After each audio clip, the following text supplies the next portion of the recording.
What's up, everybody? It's your boy, the Italian Stallion, here for another episode of Rebel Cause. You got it, baby. It is 9:33, just a few minutes late. Still some craziness going on in the Stallion's life with all these hurricanes and another one coming, and praying for my brothers and sisters down there in Tampa on the West Coast, wherever this thing is going to hit. It is not looking good.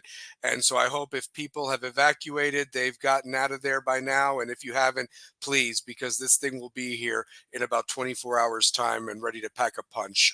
And devastation. I'm very sorry to hear all of that that's headed their way. But you know what it is, guys. It's 9:30. It's Tuesday night. It's time for the cause, because that cause don't stop when the clock hits zero.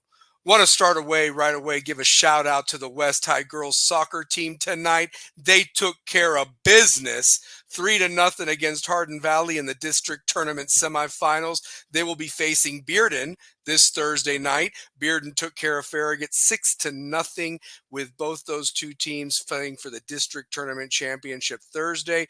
The winner, of course, would take on the runner-up of the region between Powell and Oak Ridge, and then the winner of that game would the loser of that game would either take on the winner of Bearden West, and the two teams of that would then sectionals and go from there. So shout out to Coach Castro and the Lady Rebels soccer team getting it done.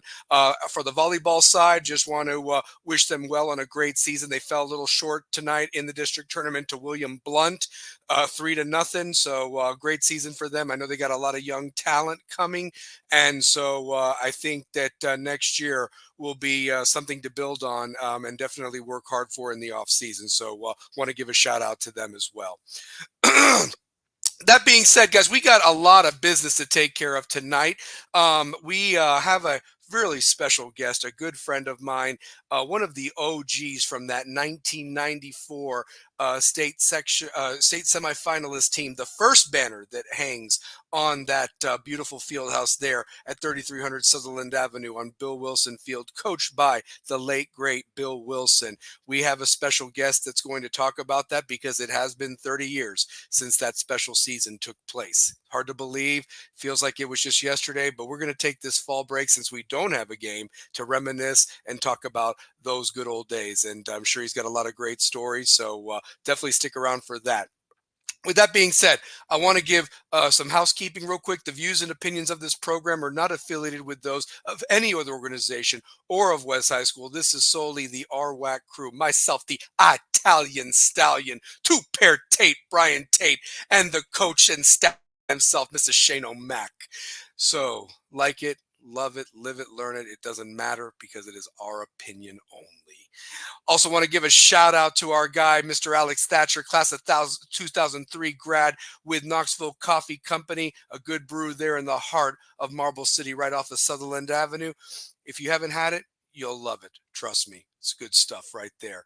And also want to give a shout out to the gals over at King's Chamber, Miss Kim Castle and Miss Rachel Davis, always doing their thing, making the Italian Stallion look suave with the waxes and the beard trims. Obviously not so much the haircuts, but we'll worry about that later. And they've got the manicures and pedicures getting here very soon. So if you haven't joined them yet as a VIP, go pay them a visit. You won't be disappointed in 2 drinks of your choice when you go and visit them at the chamber. They make you feel like the true king you are and give you that royal treatment. With that being said, I want to bring on my co-host, so we got some business to talk to. Came up a little short there in Pistol Creek. Got to give a shout out to the guys for fighting. I like the start up front, giving it everything they got, but they fell short 28-10 to Alcoa. But we're going to talk about it first before we bring on our guest. First, he is a Mr. 2003 West.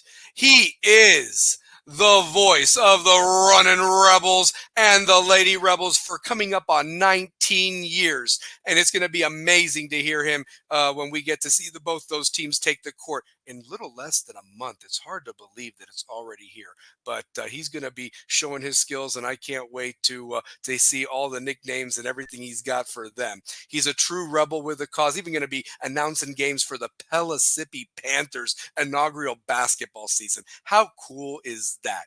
Hardest working guy I know. My favorite Seminole.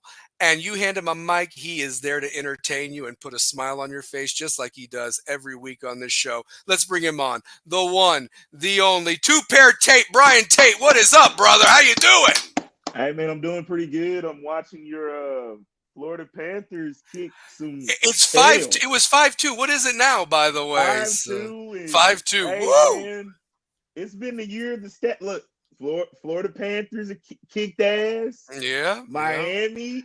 How about Michael They're hanging Irvin on. the They're hanging on. The cardiac canes, baby. How about Michael Irvin on the sidelines, though? Oh, Wow. dude. Hey, you want cool to know something? How cool is that? You gotta love somebody that just has that love for their school. Oh, like man, he's I so do. passionate, and you can't And fault him for it. I mean, so. I wish more of the Miami OGs would do that, like what Mike did. Like Mike used to be at the games. God rest his soul. Jerome Brown, Mm-hmm. Melvin Bratton, Yeah. Jesse Armstead, Michael Barrow. All those guys used to come back to the school, and I think that's just really cool. It is That awesome. Mike is still, what I'm saying. I mean, how can you not love Michael Irvin? You know Oh, what I mean? Like absolutely. No, he's he's so just the. passionate. So I love a playmaker. And we got so much college football to talk about tonight, and our guest Mm-hmm. is not only going to talk about his time at West, but he's going to stay with us on the show because I want to give a shout out to Ryan Perry last week for being with us the whole time and everything. And Yeah, that was really our cool. guests, I want our guests to feel like not only are you part of the show, you can stay on and have fun with us. It's just like you'd be Mm-hmm. on any other show and everything like that. So, Right. but shout out to our guy Mini Fridge Ryan Perry last week. Great show, and we're gonna have another The great one mini tonight. fridge. That was awesome. Absolutely. We got to bring I'm on our glad other guy for sure. Mhm. He's got some things I'm sure to say about the game because he watched it as well. Yeah. Of course, I was there doing the stats, but you guys were kind of watching on Diamond Clear, catching up. But We were want to watching give. on my VLT as well. Oh, It was was it on on my that? It VLT. was on that too. So It okay, I was on must. my VLT. Yeah. Okay. It was So just Russell and all them were calling the my, game. my So my whole thing with it is you played a great first half, you hung in there, but you got to be able to produce on third down. You took up the majority of the possession on third down. yep. Yeah, I mean, in third quarter, excuse me. You're chewing a lot of clock during the third quarter, and then you don't produce points when you're chewing up the clock. So now that puts you in a disadvantage because one, you took in so much time to get downfield and don't score.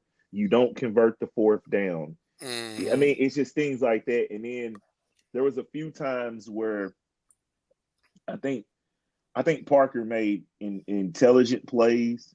I think he was, very smart on when to run and get out of the pocket to get first downs. But it's got to be a thing where, you know, you got to convert third downs. Yeah. You just can't let that happen. Absolutely. They did move the ball, I mean, they really did Mm, do their thing and so forth. But I want to bring on our yeah. guy, the stats man, our Coach, coach, coach, as he was nicknamed by Parker Shane Dubon, O'Mac, baby. Shane O'Mac, baby. Let's bring him on. So I want a warm Rebels with a Cause welcome. Let's bring him on, baby. How you doing, Shane O'Mac? What's up, fellas? What's up? How we doing tonight? Oh, doing good, doing good. We're gonna have a fun show tonight. I know we Yeah, took one man. on the chin again on Friday, but let's talk about it real quick before we bring on our guest Yeah, we as we can. honor that team from 30 years ago. West right now. A couple of things that I wanted to talk about before I get your thoughts. Obviously, the final score was Alcoa 28, West 10. Hmm. This game was actually 14-10 It at was the 14 to half. 10, and it was close. It was Yes, it close. was very close. And West got the ball in the second half, got down there, and I Hmm. thought that they picked up the 4th and 1. They had Messiah Wren running the ball, I thought it was. They picked it up. I thought they but did. apparently it was short, and Home, Alcoa got the home, ball. home. Yeah, Grandma's home Pistol cooking. cooking. Creek, baby, Pistol Home Creek. cooking. No Yeah. lights got turned Was it a off. little bit of? Was it a little bit of home cooking? You never know with those guys, man. It was Honestly. my mama sitting on the front porch cracking green beans cooking. That's what that was. Oh Oh well. damn. Let me tell you something. There was a call during the game that was so horrible. I mean, that it was they actually deemed it an interception, and the guy didn't even come down with the ball, and the ref would not change the call. He wouldn't even look our coach's way, and Mm, and finally the other refs had to huddle up and say, "Dude, how can it be an interception when the guy didn't even come down with it?" And luckily we got the ball back, whatever. mm, But it was just one of those things where you never leave it in the hands of the officials. When you go to that place, you have to play a near perfect game. We you did do. not do that. And the You other do. thing is that the offense did move the ball. We just couldn't get points in the end zone. And I hate to say this, this is the first time since 2008.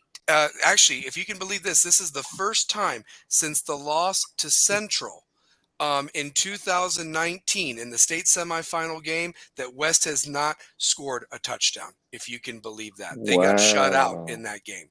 So yes, so the first Wow. time, because Jack Keith, shout out to him, man. Jack Keith is a Mr. Pick Six machine. Dude, He bounced it, and we were. I mean, he's just got a knack for getting that ball. So shout out to him. So he has been phenomenal.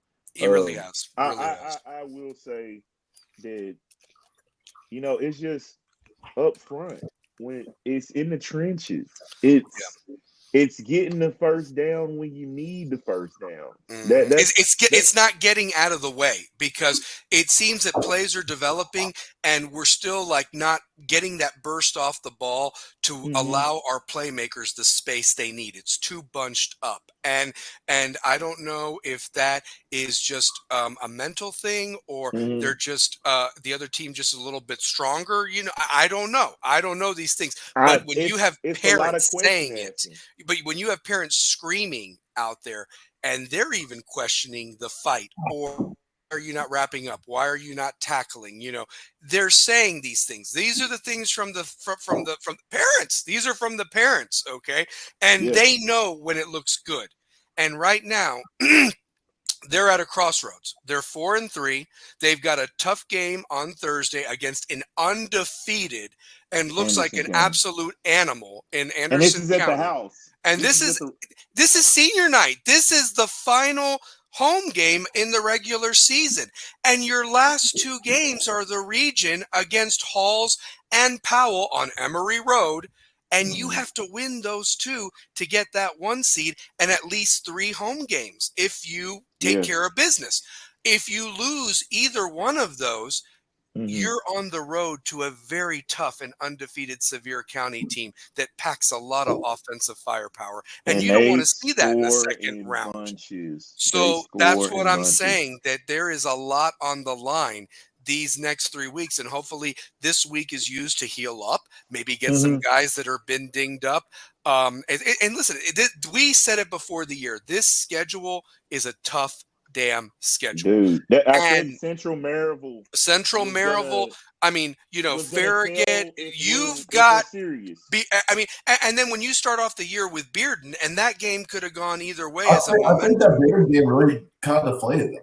I think so too. I think if they win that game in the way that they could have won it, I It think that changes that the propels dynamic. them. Maybe Maryville.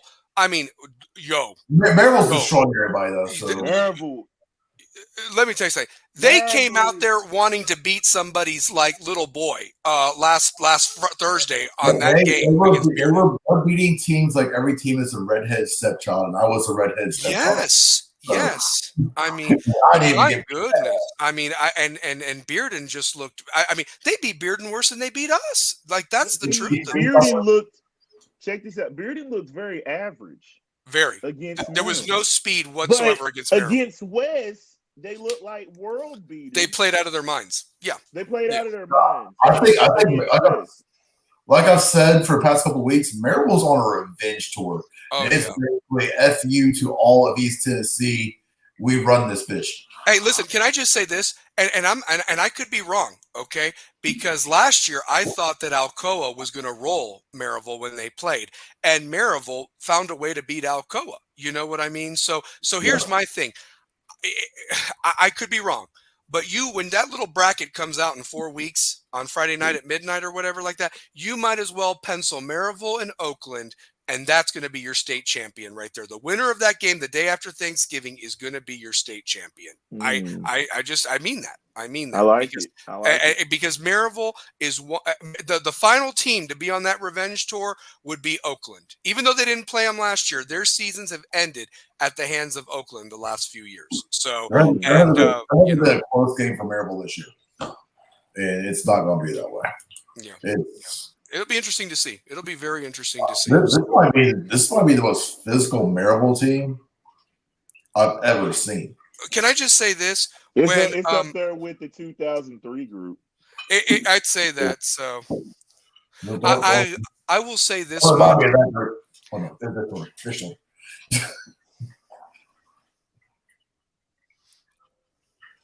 I'm rewatching the Alcoa West game right now. I've got it pulled up on my other screen.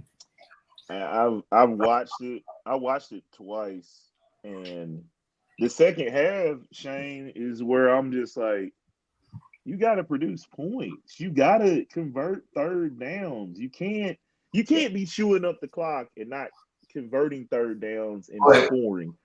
You're digging yourself in a hole. I'm watching the defense right now. It's that first drive that Alcoa had. I'm not seeing any gang tackling. I'm seeing delays on if they want to hit somebody. I only see one dude wrap up. Like, it's just. Well, and Eli, they contained him for a little bit, but Eli is just a very special player. He punts it. He can. He runs it. He caught his own pass. You just know it's not your night when that happens. I'm sorry. You just do. So. JP blocks it at its height.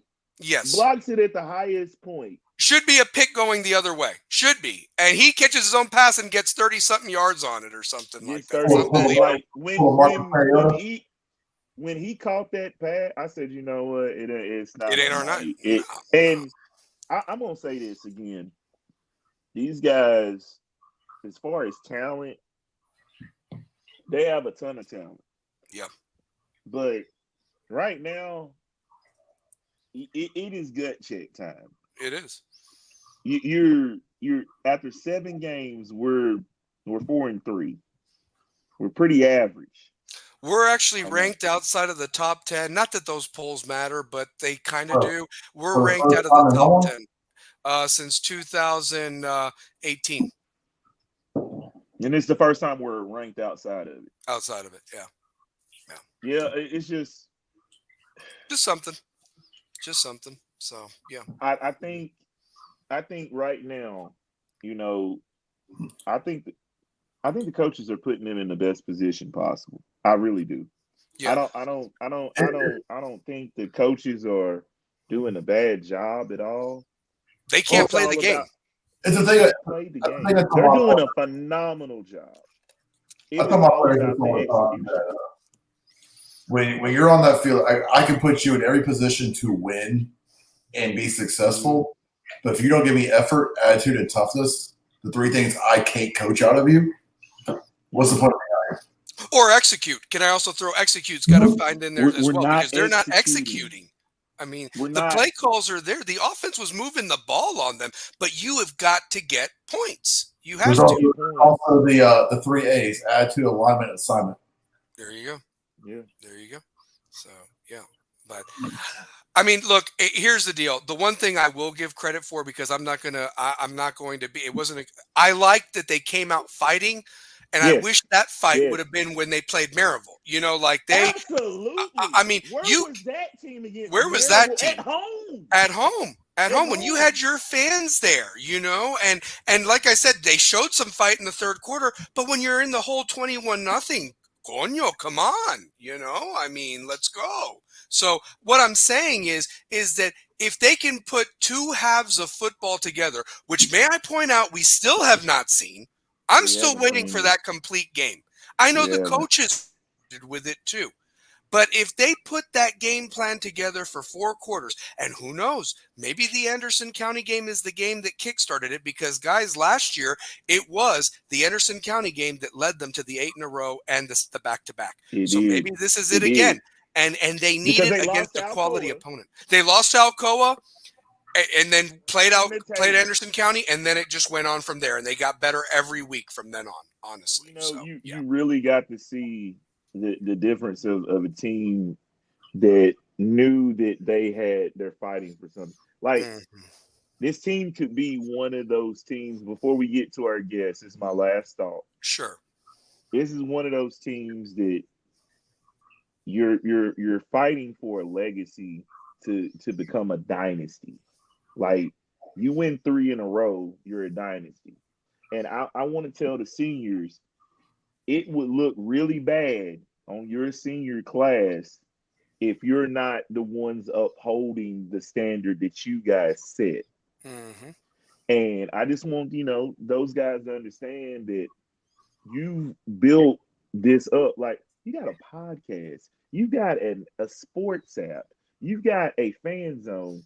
You've got a TV show dedicated to West Sports because of You what got a you've radio. done. Listen, Paige and Andrew do a great job on 94.3. You've had how many games televised this year, Shane? Between Packer and you've got that Thursday night game is going to be the rivalry Thursday game next week. Mm-hmm. So you've been on the TV 4 times this year, and you've got a Diamond Clear Media as well that You puts got a nothing but Diamond love Clear and soul in Media. you as well. You got a Come podcast. on. Like you're getting covered as if you're an undefeated team. Yes. You know what I'm saying? The expectations were so high for them. I don't know if it's causing them that they're overthinking. Yeah, because I just want them, hey, block out the outside noise. That's right. Don't pay attention to us. We're going to cover the game regardless. And we love you regardless. And we love you regardless. Absolutely. It comes down to executing. And I want the guys quit posting pictures on Instagram. Like leave social media alone for a week. Get back to what you were doing. These days don't know how to do that. That's all they know. Yeah. That's it. Yeah. It's like get back to what you were doing.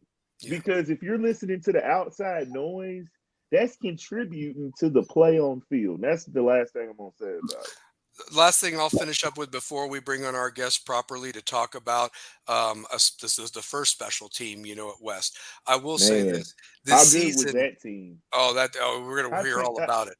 But I'm just gonna watching them. I'm just gonna say this real quick. You guys still have a lot to play for. I said it after the Bearden loss. I said it after the Maryville loss, and I've said it again. You are still the standard in 5A, and you're going to be able to show that against a former 5A team that's now a 4A team that has a good chance at going for another state title.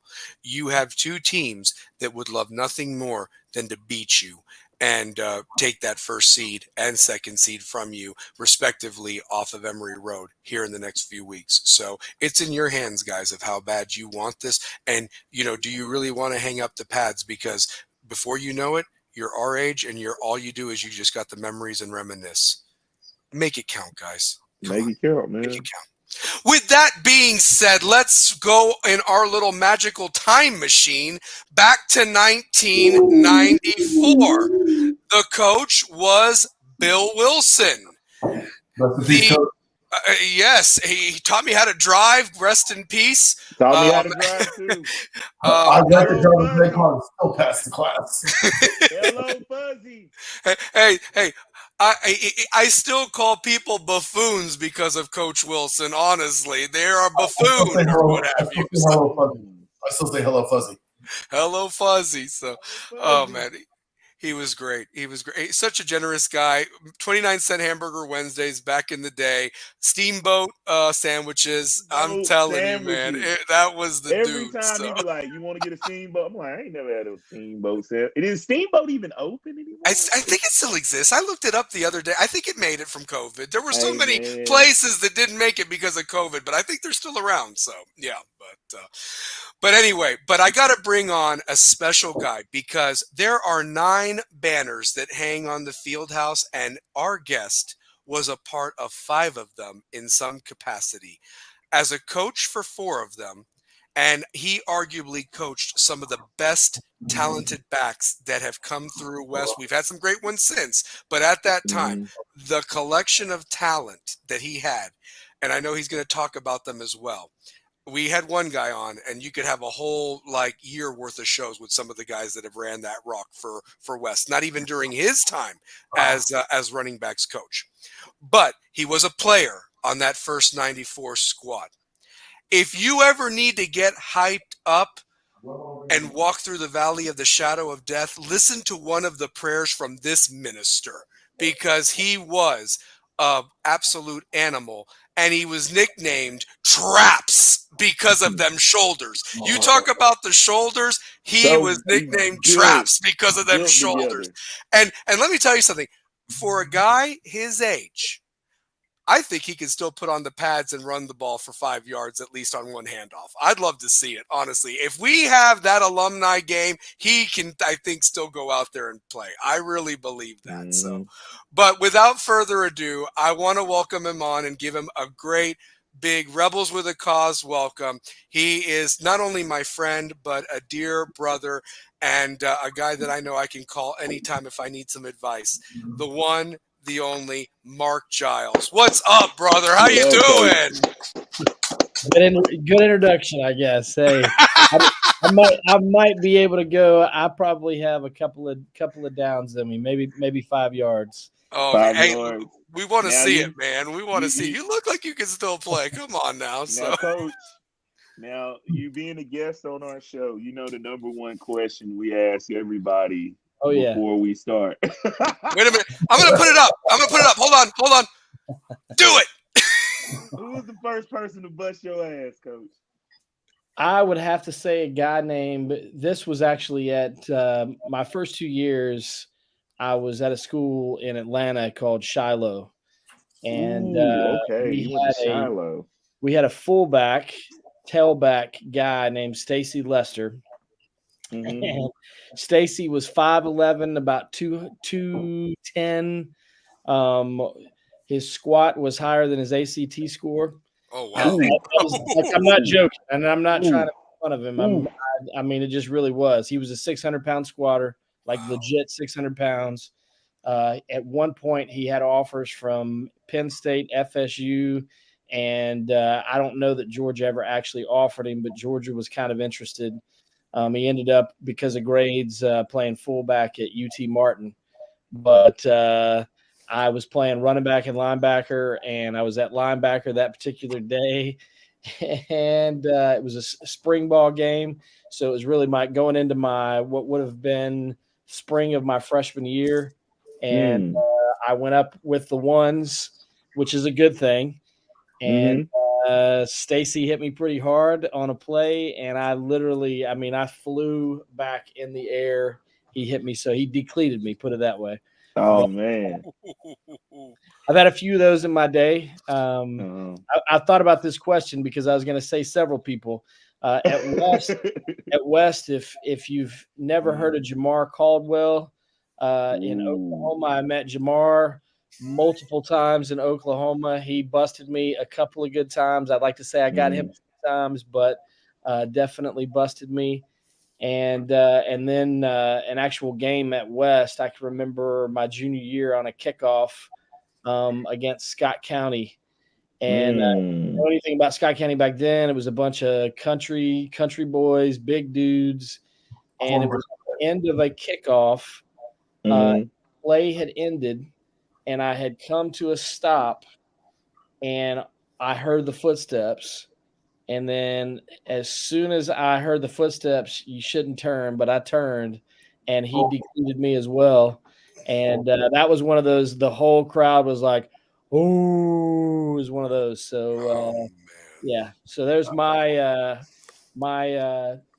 times that I got destroyed. It happens. It's football. Everybody's going to get it at some point. Oh, absolutely. Absolutely. It's a welcome to football moment, literally. Yes. So, yeah, for sure. Coach, thanks for coming on. I know that you're busy, but you're on fall break, and we wanted to take advantage of having you on because we've been wanting to get you on for a while. But the truth of the matter is that we know how busy you are doing what you're doing now and so forth. And of course, we didn't have a game this week. Neither did you. Or do you have a game this week? We have a game this this week. You do have a game this week. We play Oak Ridge Friday night. Okay, so all right. Luckily, we're trying to turn the season around. Obviously, it's been a rebuilding year for us. But Jeff Courtney, I think, has done a great job, and the rest of the staff. You guys are just talking about the West staff. I mean, I can't say enough about the Shavers and Rod Ellerby and all that whole. I mean, those dudes are awesome. They've held it down. They've done an incredible job. Lamar at West, Coach Brooks, all those guys. Super proud of those guys. But to say the one thing that I would say about Farragut, we beat Bradley Central Friday night. So congrats, by the way, congrats, on getting that. You had to get that one, man, and then you could just keep going. So if we can beat Hardin Valley, of course, Oak Ridge is up this week. But if we can beat Hardin Valley, you make the playoffs, right? You make the playoffs. There you go. That kind of salvages things. So that'd be huge for us. We face Oak Ridge and Derek Rang, who's also a former West High DC. Yep. So lots of connections with West High School, but yeah. So hopefully we can get it turned around. It's definitely been a rebuilding year. I think we're going to have some very interesting matchups between Farragut and West in the next couple of years. I mean, the JV freshman games have been really good. Lots of really good athletes. So I can't wait to see what happens in the next couple of years. Absolutely. Yeah, no, and again, it looks like Oak Ridge, who you have this week, that's a rivalry game. If you've never been to a Farragut Oak Ridge game, that is a rivalry game. Whether it's at Farragut, at Claybo Field, or Blankenship, I mean, it is intense. And the uniforms, there's like something there about that mystique when they play, and the bands. Like you have two of the largest bands going at it. It's like the halftime show's even fun. But it looks like they've turned their season around after starting off a little slow and everything. And you know, the truth of the matter is, this is when you really, now you're in October. And like our boy coach says here, you know, you're ending that third quarter and you're getting into the fourth quarter, which is playoffs. And that's when the real season starts. And you really want to be playing your best ball in October, going into November, because, you know, otherwise you're going to be bouncing the basketballs. Simple as that. So, yeah. Absolutely. Yeah. Well, Coach, I'm going to let these guys ask some questions, but first and foremost, I do want to say, can you talk about what went into that 1994 season? Because, you know, look, we're not going to sugarcoat it. West did not have many good years. I mean, they were everybody's homecoming. They were the team that wasn't supposed to do anything. You know, maybe a couple wins here, a couple wins there, maybe a player or two that was special that came out of there. But what was different about your group in particular, that 94 season? Because a lot of people don't realize this. You started off losing to Bearden, if I'm not mistaken, and, you know, lost a couple of games, but then something just happened that lit a fire under you guys. And I just want you to you have free reign to talk and tell this beautiful story of what happened that got that first banner on the wall at the field house at Bill Wilson Field. Well, you know, West had not had much of a history. The year before, in '93, they won the region. And I moved to Knoxville after my first 2 years. My freshman and sophomore years were in Atlanta, and I moved to Knoxville. My parents, because they took me, my dad's retired military, so they took me from the high school that I started in. So they were like, you can choose wherever you want to go. And really, it came down to, I got the little kickoff book. They still had those back then. And the two teams that it came down between were West High School and Farragut, ironically. And I chose West primarily because of the diversity. I'd come from a school in Atlanta that was more like Farragut, and I just wanted to be in a more diverse school. So talking about that 94 team, there was 55 guys on the team. So not a very large team at all, but the crazy thing about that team, and I think the reason why, you know, you hear West being called the Beast from the East. Well, that started with this 94 group on the radio. That's what they called us. And before I even start talking about players, and I want to do justice to all those guys, I'll briefly mention several guys just because I think, how can you talk about the 94 team without them?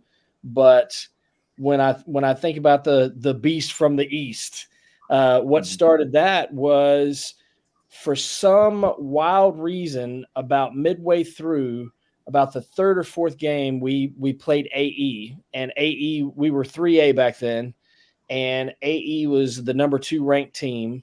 And so from AE on, so from about game 3 through the rest of the season and into the playoffs, we essentially beat the number 2 team twice, the number 3 team twice. We beat like the 7th, 8th, 5th, 4th, all those ranked teams except for the number 1 team, which we played in the semis, Marion County. But I don't remember the order in which we played them, but we beat them. Like literally we'd go into the next game and they're ranked 2nd and they're ranked 3rd and they're ranked 4th. And that's why they called us the Beast from the East, because we beat every single one of them en route to that semifinal game. And at least the schools that were ranked in 3rd or in 3A. Wow. So Bill Wilson, of course, I haven't heard Hello Fuzzy in a long time. Scott Cummings said that a lot because of Bill. And, of course, I heard it a lot in my day playing for him. Bill was a great defensive strategist, probably not as much on the offensive side of the game now that I'm a coach. Literally the first play of every single game that year was 32 give, which was a dive to the fullback. So I ran a lot of 32 gives, put it that way. But we rotated. Right. We rotated a lot of running backs. And I take it this was I formation, by the way, just so everybody remembers what the hell that was. I formation and split back. There you go. Okay. Gotcha. And if you remember the backdoor draw that we had that Scott Cummings still runs, the backdoor draw that we had in 2014, 13, those that, I mean, it literally goes for a touchdown just about every time, even when you know it's coming, if it's got the right people running it. But we ran that back then, and it still averaged probably 15 yards a carry. I had one. I don't remember I think it was my senior year against Central, and I should have had about a 70-yard touchdown run on it, and it went about 20 yards and slipped and fell. But literally nobody was there. So turf monster. It gets you every time. Yeah. So yeah. So the guys that I want to mention though from the 94 team, you had about 15 guys that could bench press over 300 pounds. You had probably 15 guys out of about 50. You probably had 20 or 30 that were 400, 500 pound squatters. So, I mean, we went to Anderson County, used to have a weightlifting competition with all the other teams. And we went and won the weightlifting competition, if that tells you anything. So extremely strong team. But this was also in the days where you hit every single day. So I actually about the 3rd or 4th week, I missed the POW game because I kept getting stingers in my neck. Because I'll give you a couple of guys. Turbo Pate. Does anybody remember Turbo Pate? Terry Pate. Terry Turbo Pate. Turbo Pate, who went on to play at Sue Bennett and then went and played at Tennessee for a couple of years, played fullback at Tennessee. But Turbo was about 6'2", 240. You had Ed Howe. People missed this guy. Man, he was 6 foot, 220. Those were our inside linebackers. Both of those guys were all state. Howe. Graduated with my sister, Tyra Tate. Yeah. Ed was awesome, man. He may be one of the best pure football players that I have ever played with and ever seen. I mean, I saw him. There was a running back for Central that when we scrimmaged the spring, I guess it was the spring of his senior year, my junior year, and they threw a pitch to Rod Simmons to the left, and he came through an open gap and hit Rod Simmons about the same time he caught the football right in the chest, and unbelievable hit. But Ed was awesome. There were some other guys, a guy named Tracy Branner. Tracy Branner. I remember Tracy Branner. He went on to play at Tusculum. Tracy played defensive end and some fullback. And we were in split backs too. So if you were a fullback, you were kind of a tailback too. So it didn't matter. Yeah. We ran blast and ice out of the 2-back set. We pretty much ran anything that we could run out of the I formation, out of split backs, and it just depended upon what was going on. But literally, me, Turbo, Tracy. So I'm 5'7", about 180 then, and I had to hit these guys every single day. Coach Rayleigh was the running backs coach, and he was the linebackers coach. So it just Rayleigh, shout out to Coach Rayleigh. Just depending on where he wanted you. Coach Rayleigh's awesome. Only yelled and spit in my face one time when I missed a tackle against Powell my senior year because I kept trying. I went after this cornerback named Colin Steen, and I shouldn't have. And shout out to Colin Steen, man. Colin was a hell of an athlete. 70 yard. Yeah, he was awesome. He was really good. But you had a guy named Steve Jordan, who was about 6 foot, 195. He was another one of those linebacker, running back guys. James Johnson was one of the smaller guys. We had an awesome offensive line. Juan Daniel, Kenyatta McDowell. If you guys, I remember, I've heard that name, Kenyatta McDowell. Yes, his son was KJ Jefferson. So that was KJ's dad. Yeah, so okay, I remember KJ Jefferson. So yeah, Kenyatta and I were also captains of the wrestling team. But literally, Kenyatta was, probably a 330 bench presser, maybe 350. He's a 600-pound great squatter guy, man. all day long. And he would give you the shirt off of his back. Kenyatta is a good dude. Still love him. Still a great friend of mine. But then you had guys like Jason Ford, the quarterbacks. We had Sean Bowman, Paul Sheardon, quarterback the following year. DeMarcus Pig Nelson, great running quarterback.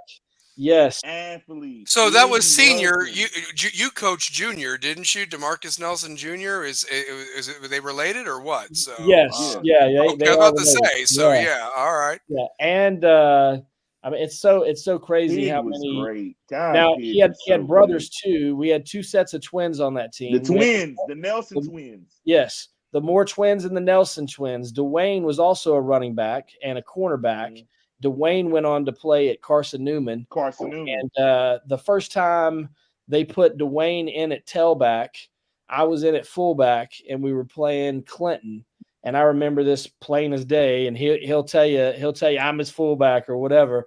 But literally, it was an ISO play, and I took on the defensive tackle and cleared it. And he broke free for 70 yards, and that was pretty much all she wrote for. They played him at tailback from that point forward. Wow, so, man, the Nelson twins were so good on the field, man. The Nelson, I remember going to your games. So my sister is class of 95. Okay. And I remember going to y'all games, and I was thinking, man, this is the first time I could remember West being very good at football. Like you guys were the start of it. And I just remember watching you guys play, man. The Nelson twins, Pig, Turbo, Sean Bowman at quarterback. Y'all were just loaded, and you only had 55 guys on the team. There was only 55 guys, but every one of those dudes could play. Even the guys that played sparingly. I mean, the Jason Ford was on the offense. I'm trying to mention everybody that I can because I don't want it to be the Marc Giles show, but Chris Hughes. Well, it is the Marc Giles show tonight, baby. Keep going. So there you go. It's Rebels with a Cause featuring Marc Giles tonight. It is. But Jason Eskridge, I coached his son as well. He was one of my running backs later on, and we called Jason Buckethead. So he was one of the starting defensive ends. And let me tell you, he's probably the one person that I dreaded. I mean, I didn't like hitting Turbo and Tracy and those guys every single day, but I didn't have a choice. But if I could not hit Buckethead, man, I would take that all day long. We went in and played an undefeated, what's the name? Not Marion. I want to say Marion. It's not Marion County, but they had this Indian tailback. And I'm trying to think of the name of the Maynardville or something. Maynard County. I'm looking it up. So I'm trying to remember who they had. Anyways, they had this to all y'all games. They had this tailback that was like, he was really good, an Indian. He had some type of Indian name, and that's all I remember. And I just remember Jason Eskridge decleating him on one particular play in the mud.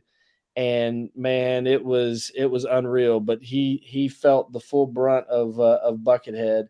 But we also had two really good receivers. Several good receivers, but Jamar Caldwell that I mentioned before and Jackie Bowers both had offers from ETSU. They didn't end up going, I don't think. But both of them were. Jamar's like the type of guy. If Jamar was in the offense, if he was playing for West right now, West would probably be undefeated. He was that type of player. Wow. He was really, really good. Later on you had guys like Corey Baker, Brent Hemsley. The next year you had Eric Rogers, Jatan Johnson. I'm just mentioning everybody that I could mention, man. Hold on. What about the kicker? Matt Corey McLean. Hayes. Oh, Bird. Yeah. I can't remember his first name, but Bird. Yeah, he Corey was. Hayes. Dude, do what now? Was it Corey Hayes? Corey Hayes was a track guy.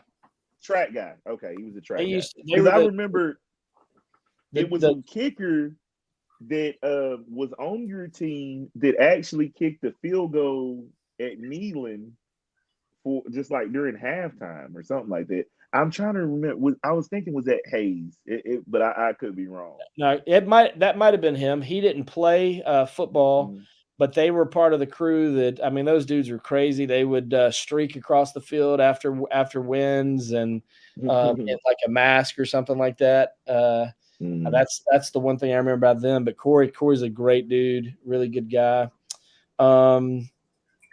But yeah, so we were called the Beast from the East.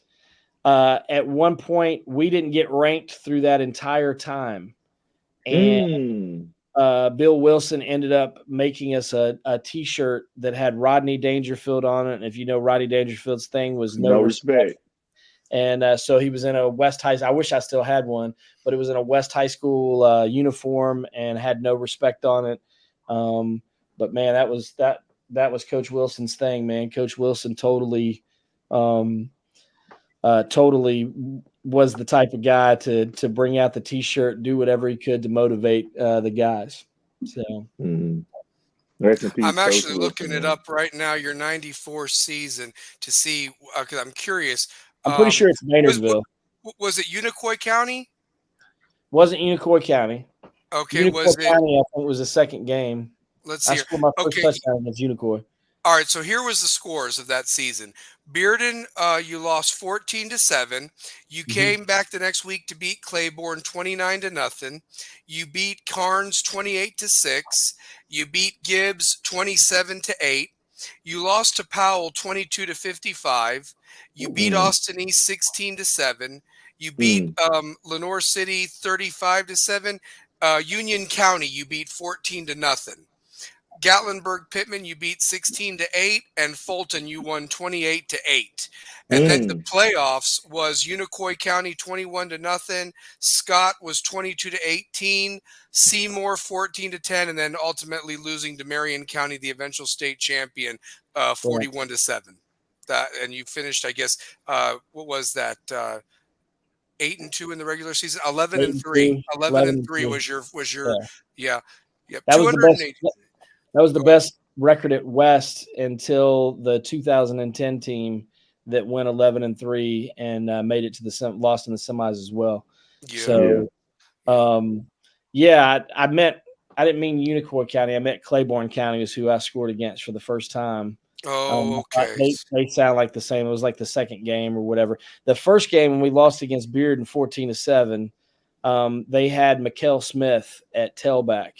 You know who Mikkel Smith, son. And he was actually really good. He actually went out and played at Arizona, started at safety for a couple of years for them. I don't know. Vincent Nico was on that Bearden team as well. Nico was on that team. Yes, he was really good. The following year, he was the tailback after Mikkel. He was. He was really good. So yeah, just to give you guys some totals about that 94 season, their record was 11-3. You scored a total of 286 points that season, allowing 182. Your scoring average was 20 points to 13.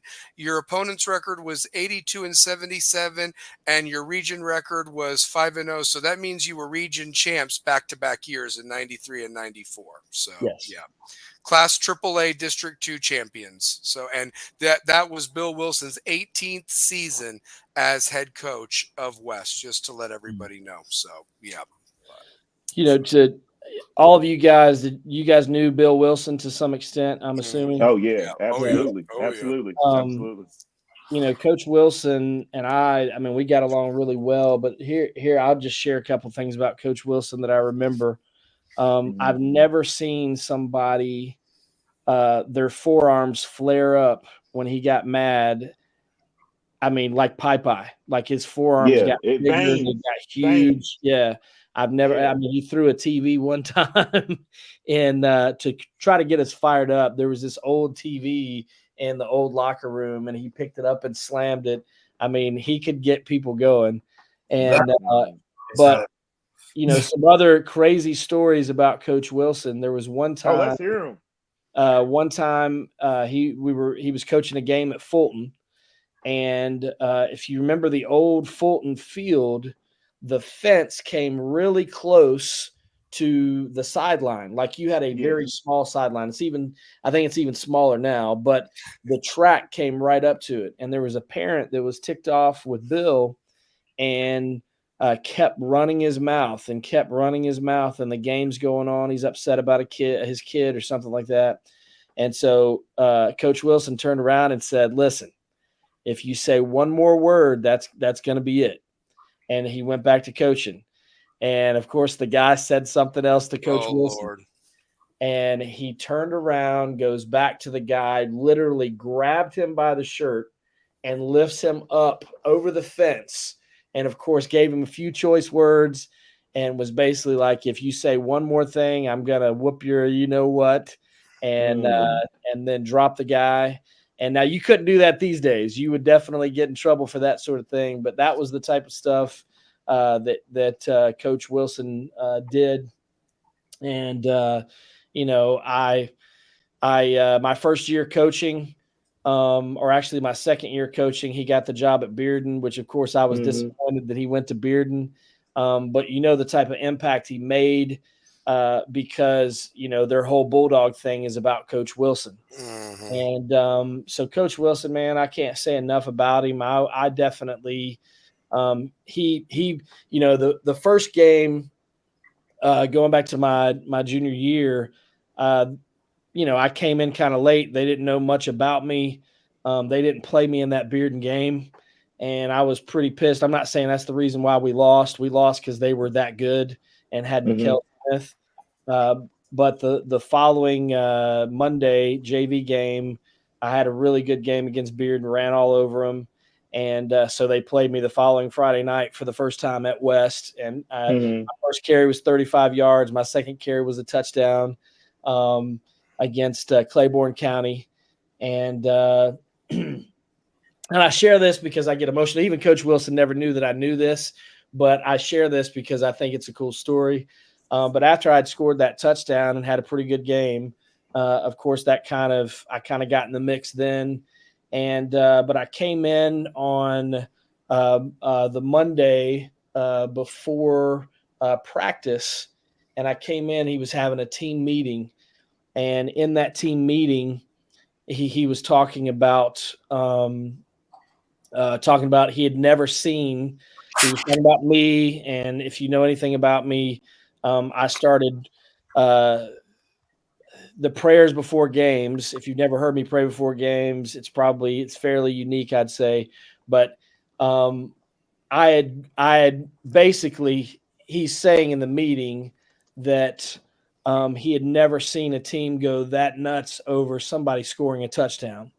And he was telling those guys in that meeting, he's like, "Man, if you guys come in here and you give everything like Marc Giles gives," he's like, "We'll go to the state championship," And he doesn't know I'm out in the hallway hearing this, But I was out in the hallway hearing that, and Coach Wilson, man, he was such a good dude. He So, was. He He was was. He gone too was. soon. Gone too soon. And that's the thing that.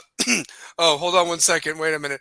Shout out to the chat. We got Dink and LFJ in the building. Absolutely, we do. Shout Sure out to do. Dink, So, man. Hey, yeah. Steven Shout out to Johnson. Mark Machado supporting from North Yeah. Carolina as well. So, yeah. Shout out to my man Dink, man. Dink's another West Side legend too. Yeah. You Yeah. know, Dink's another West Side legend, and his son is on great on that offensive I line. think that's what's so special is that so many guys and their kids have upheld that legacy. You know, I mean, like my dad played in Miami, I played here, but I think that's so cool that so many fathers and sons have played at West. I mean, that's a special thing. You know, brothers, twins, I mean, cousins, whatever. So it's like awesome. So yeah, All my cousins played at Farragut though.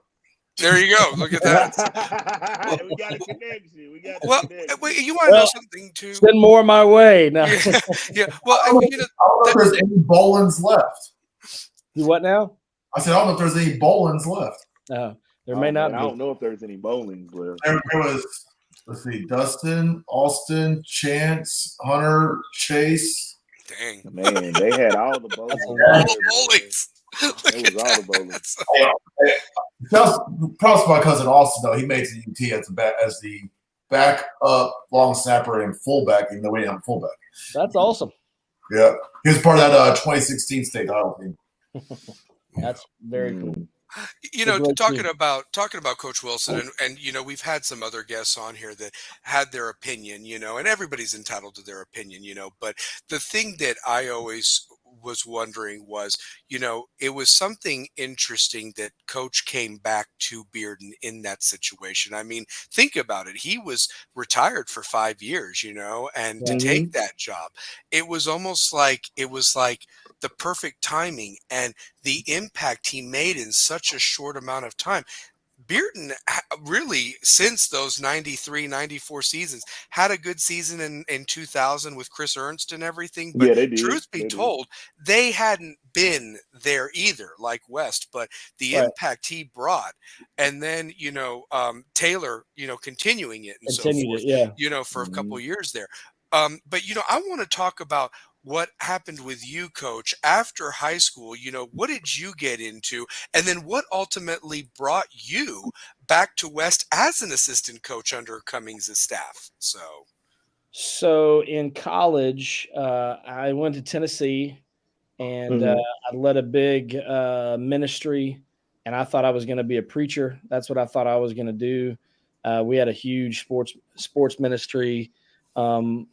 I don't know if you guys remember Demetri Veal. He was one of my roommates. Yeah, I do remember Demetri Veal. He was on the UT's defensive end. And he played 7 years in the NFL. Played in the NFL, yeah. But we had a big sports ministry too. I don't know if you remember Zach Turner, who was at one point the only white guy on the basketball team.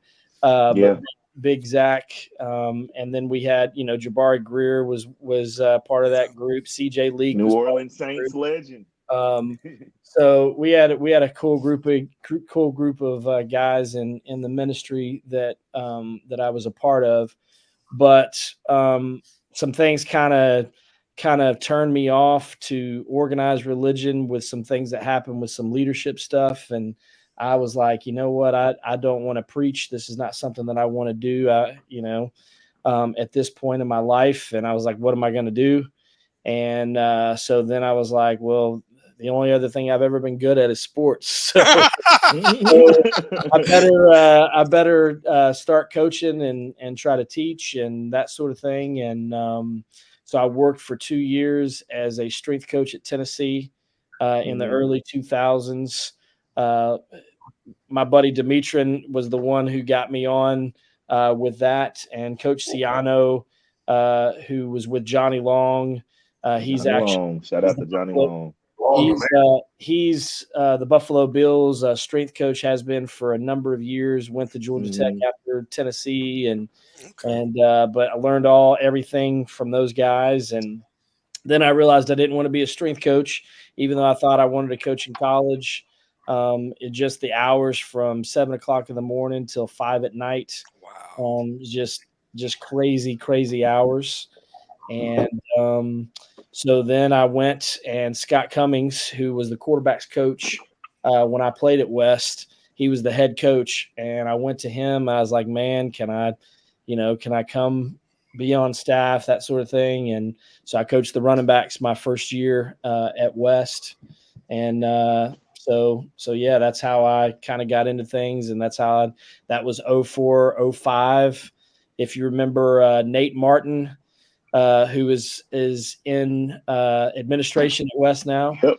And Nate and Hootie, the Nate and Hootie combo. Nate and Hootie both had 1,000 yards Hootie. in one season. So that was. And then DeBrian Venardo was at quarterback. I mean, what a group back there! I'm telling you. And DeBrian's a top now. DeBrian's a big dude, man. So he's a top now. I see him from every now and then. But is he still here local? Is he here yeah, local? Yeah, I mean, as far as I know, I haven't seen him in several years. But man, DeBrian was good. KBD. DeBrian was so good. Now, I want to say that you said that the first year you had Nate in the backfield, you had Hootie, you had DeBrian at quarterback. Yeah. Just talk about the dynamic of your first year. You got 2 1,000-yard rushers. Well, that particular team, it was a state championship offense. Defensively, we couldn't stop a soul. Yeah. Like, we literally could not stop anybody. So the first part of the season we went 6-0. Then we got into the 4 region games, which was Central, Maryville, Powell, and Halls. Yeah. And that's back when Central and Maryville duked it out. I mean, it came down to a field goal or a touchdown every single whoever had the ball last was basically going to win. And of course, Maryville always won. But if you talk to Kevin Lane, who coached at Central then, I promise you, if Maryville's not around, Central wins 3 or 4 state championships. Oh, no doubt. Absolutely. No doubt. The group that Helton had back then, no doubt. I mean, oh my goodness. Even their like early 2000 teams that had DeMarcus Dixon, Travis Dixon. They were there. God, I mean, they were nasty. They were so nasty. That's what. It was almost mental with them. It was like a Miami-Florida State thing with Maryville and Central. Like, Maryville would find ways to win. There was no blowouts, really. Right. I mean, I remember a last-second field goal by a kid named Coyano, but for Maryville, that made a field goal there at Dan Y. Boring Stadium. And, I mean, Central had them. They had them, and I don't know what happened, but yeah, the field goal kicker makes it for Maryville, and that's the difference of who gets the 1 seed and who gets the 2 seed. And going to you guys, at that time, I always felt it was like, well, West has to beat one of Powell or Halls to get that 4th seed, and if you beat both, you're the 3rd seed. I mean, simple as that. I mean, that's what you guys were playing for. So, and in that year, like, we lost both of those games by a touchdown, and they were like 49-42, 28-21. So it went into overtime too, if I'm not mistaken. Yeah. So I mean, we could score points. We just could not stop a soul. I mean, we could not stop anybody. The first 2 years I was there, I won't mention the DC's name. I won't be. He's that probably the only dude that I've ever almost gotten into a fight with in coaches' meetings. But so I won't mention his name. But the bottom line is we won't either. It wasn't all his fault. I don't even know who it is, to be honest. I don't want to know. I mean, gosh. You know what? We don't know.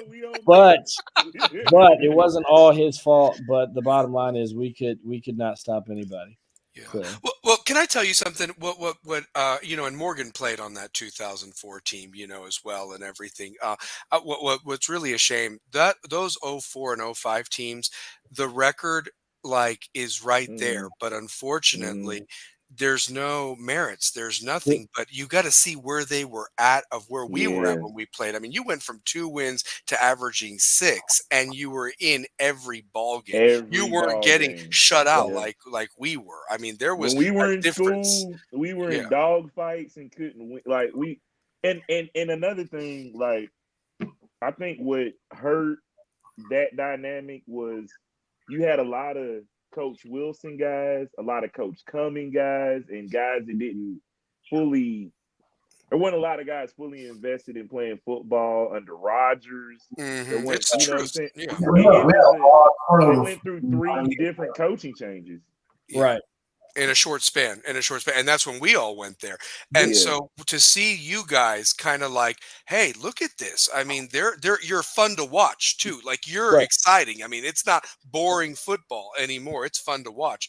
Y'all were And putting up points. yeah, and so then I really think that 06 year though with Jake Ryan and TJ Wilson, you guys really broke through. And even 07. I mean, that 07 team gave Maryville everything they wanted in that second round. And I'm telling you, if you guys win that, you guys are state champs in my opinion. Absolutely. There was nobody better than Maryville that year in 07. So, I think so. You had guys at receiver, Ken Easterly, Jack Wagner. Phenomenal athlete. Those guys are great.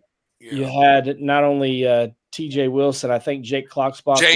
I love Jake Klotzbach. Like how many dudes have been through West that ran 4.3s? Nathan Cottrell and Jake Klotzbach, Ken Easterly was amazing. If anybody never got to see Ken Easterly, he was a true, I mean, you had 2 1,000-yard receivers on that team with him and Jake Ryan throwing the rock, honestly. Ryan's son. He was monster receivers, and two great basketball players that got underutilized because once again we went through a coaching transition. Pat Murphy. Oh my God. There you go. God. There you go, Pat Murphy. Woof. Okay. That was the history of West. You have those 2 guys with Coach Eggleston. You're talking about a team that could have played in a region in a region championship game. Definitely gets the region, so shoot, man. But yeah, but and then Coach, if you can talk about it, like during that time, not just it started with Nate and Hootie, but talk about, and we mentioned TJ and Jake, but you had another powerful back that happens to just share my last name, and Ivan Freeman, who I felt was just like your workhorse during those 2009, 2010 years, honestly. So Ivan was a 1,000-yard rusher. He had the single game record for a while. The very first home game at Hardin Valley, he ran for 253 yards, several touchdowns. And Ivan was he was a beast, man. He was a problem. And a great kid. I have a kid right now at Farragut that reminds me of Ivan. So hopefully he will have as good a career as Ivan did. But great kid, very humble, and was very successful during that time with a lot of great running backs. So. We got to get Ivan on the show. There's so many guys. I think that group is kind of the unsung group. They're like an unsung group. That 2010 team's one of my favorites of all time. What people don't realize is Christian Francis, man, he's a doctor now. The youngest or the oldest of the Francis brothers. So you had Christian, you had Ryan, and of course Drew came on, and Drew was the biggest and got the biggest scholarship and all that stuff. Of course, Ryan went to VMI, and Ryan played with Coach Patty Doucette, our offensive line coach and strength coach at Farragut. They were roommates. Oh wow! Which is kind of a Farragut West High School connection at VMI. There's a lot of West, which is pretty cool. But and Ryan went on to play middle linebacker there, but played quarterback for us and safety. But people don't remember how good Christian Francis was. Man, he was probably our best defensive player, but he never played defense because he was on offense all the time, running the football at quarterback. So he was really good, man, and he made that 2010 team go. So I mean, still that I talk about it, that coldest game ever in Columbia Central against Shaq Mason, and I mean, the winner of that game wins state pretty much. I mean, they killed whoever they played next week, and I think you guys would have too, honestly. I mean, so I just talked to that game, talked to Mickey Chait, our defensive coordinator, who I coached at West, and his brother Blaze Chait. The Chait brothers, their dad Mark coaches at Sevier County and also was a West High School coach at one point. We talked about that game being the coldest game, man. Oh my God. I mean, and dudes were hitting each other, man. James Garner and linebacker was hitting dudes, but then I've never seen Columbia Central had Shaq Mason, who has had a long career in the NFL, played for, I don't know who he's playing for now, but was with the Patriots forever. played at forever. Yeah, Georgia Tech All-American, but 4 I've years. never, So, yeah. I've never seen a 300-pounder run down some running backs at West that could run 4.5s, 4.4s. I mean, he was running those guys down the backfield. Mm-hmm. There's a And, pivotal play that happened that you guys did a throw and catch, and they flipped it to the running back that was coming. He not only runs the guy down, but strips the football and ultimately recovers it. The point of that is that if you don't fumble the ball there, maybe you take them 7-7 into overtime and put the ball on the 10-yard line with that team. I don't know. I'm just saying, you guys played your hearts out. Chris Smith Jr., shout out to him in that game. I mean, shoot. Smith was good, yeah. Yes. So good long body, but I think you could make an argument for West being the running back school and also maybe the linebacker school. There's been so many good linebackers since really Chris Smith and going back to Will Coley. Man, Will Coley, Larry Hurston. Larry Hurston was about my size, but man, he could hit. And hopefully these guys watch this and they get excited about hearing their name. Yeah. But man, so many good dudes. Zach Stewart, who apparently had a hit list of people who he busted their ass. So when I have him on this show, I want to know who busted his ass or whatever like that. I don't think Zach's a great dude, man. I was gonna tell you this. I don't think anybody busted Zach's ass. I don't think so. You've brought up his name. Nathan's brought up his name. Perry did. Perry's brought up his name.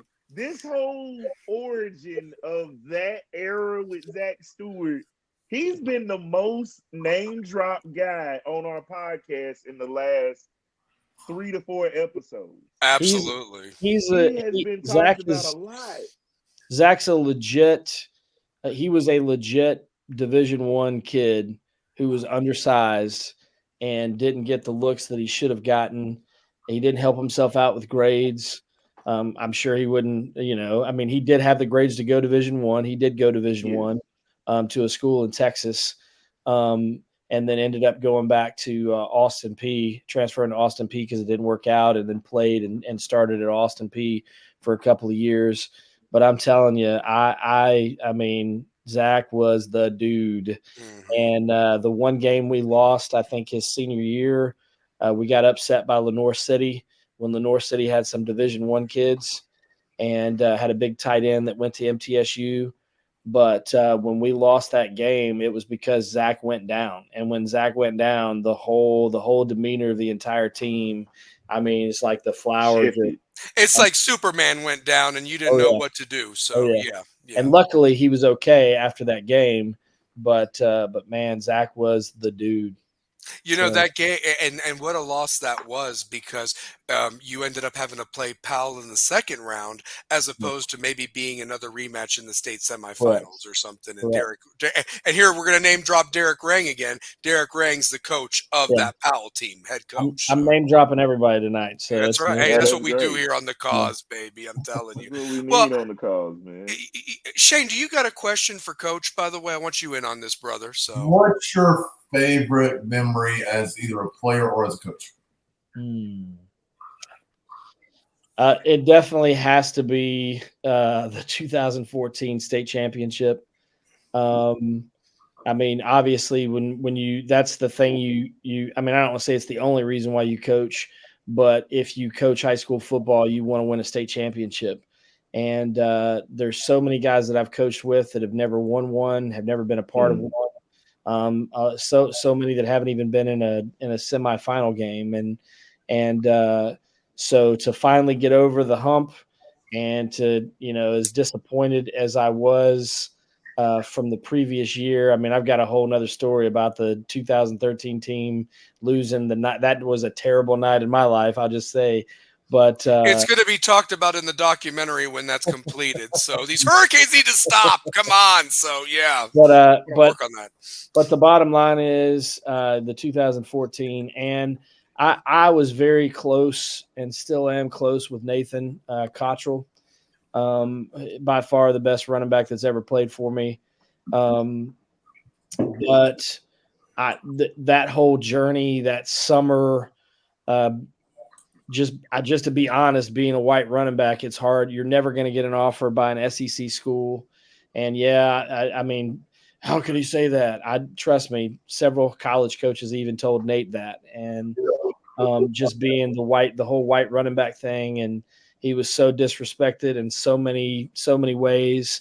So when he ran for 227 and 2 touchdowns in the state championship game and proved that he was the best running back in the state, to me, that was one of the most gratifying things for me as a coach.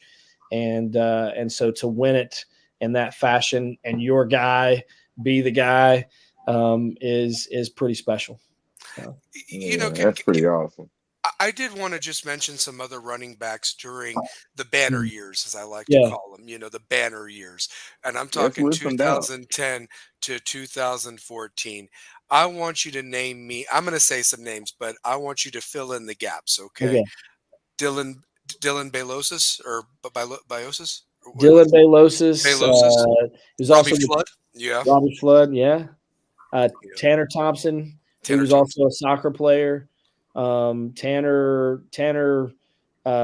could kick an onside kick and get the ball before anybody could get it. That's why we did it a lot in his day.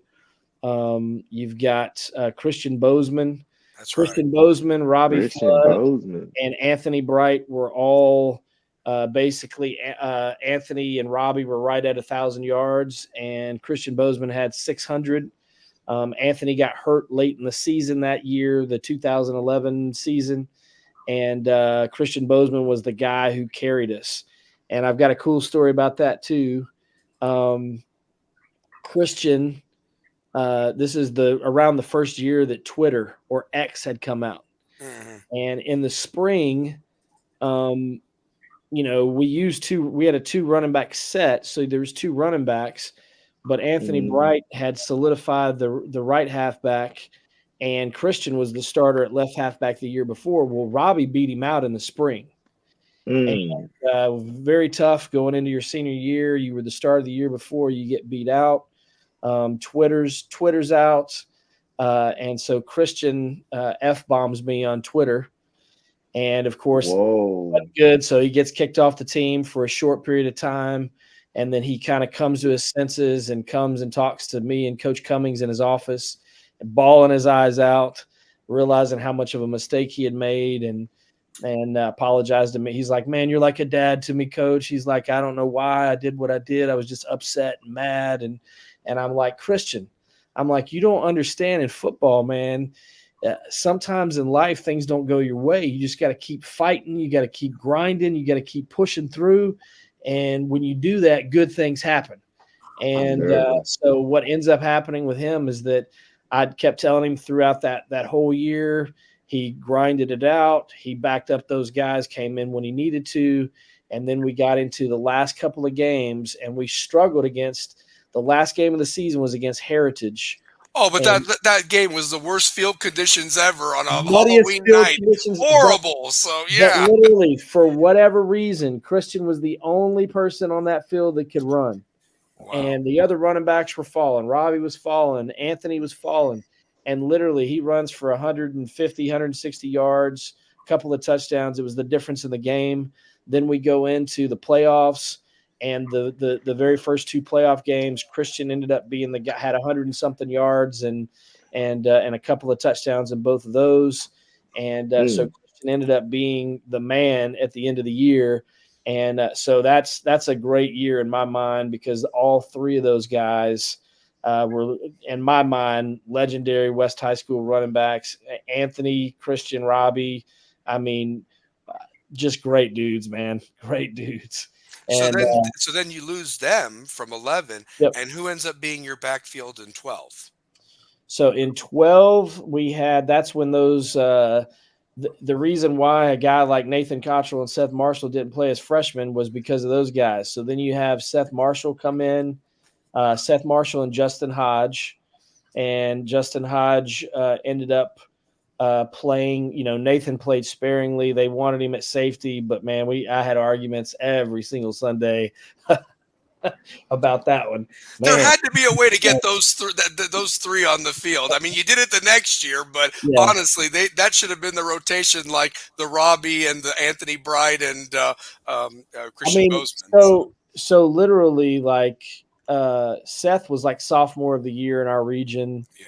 I mean, he was really good even at running back, and Seth just was a natural. I mean, I wish he went to Wofford. I wish he had stayed there and played all 4 years, because I think he would have broken records and because he was just different, man.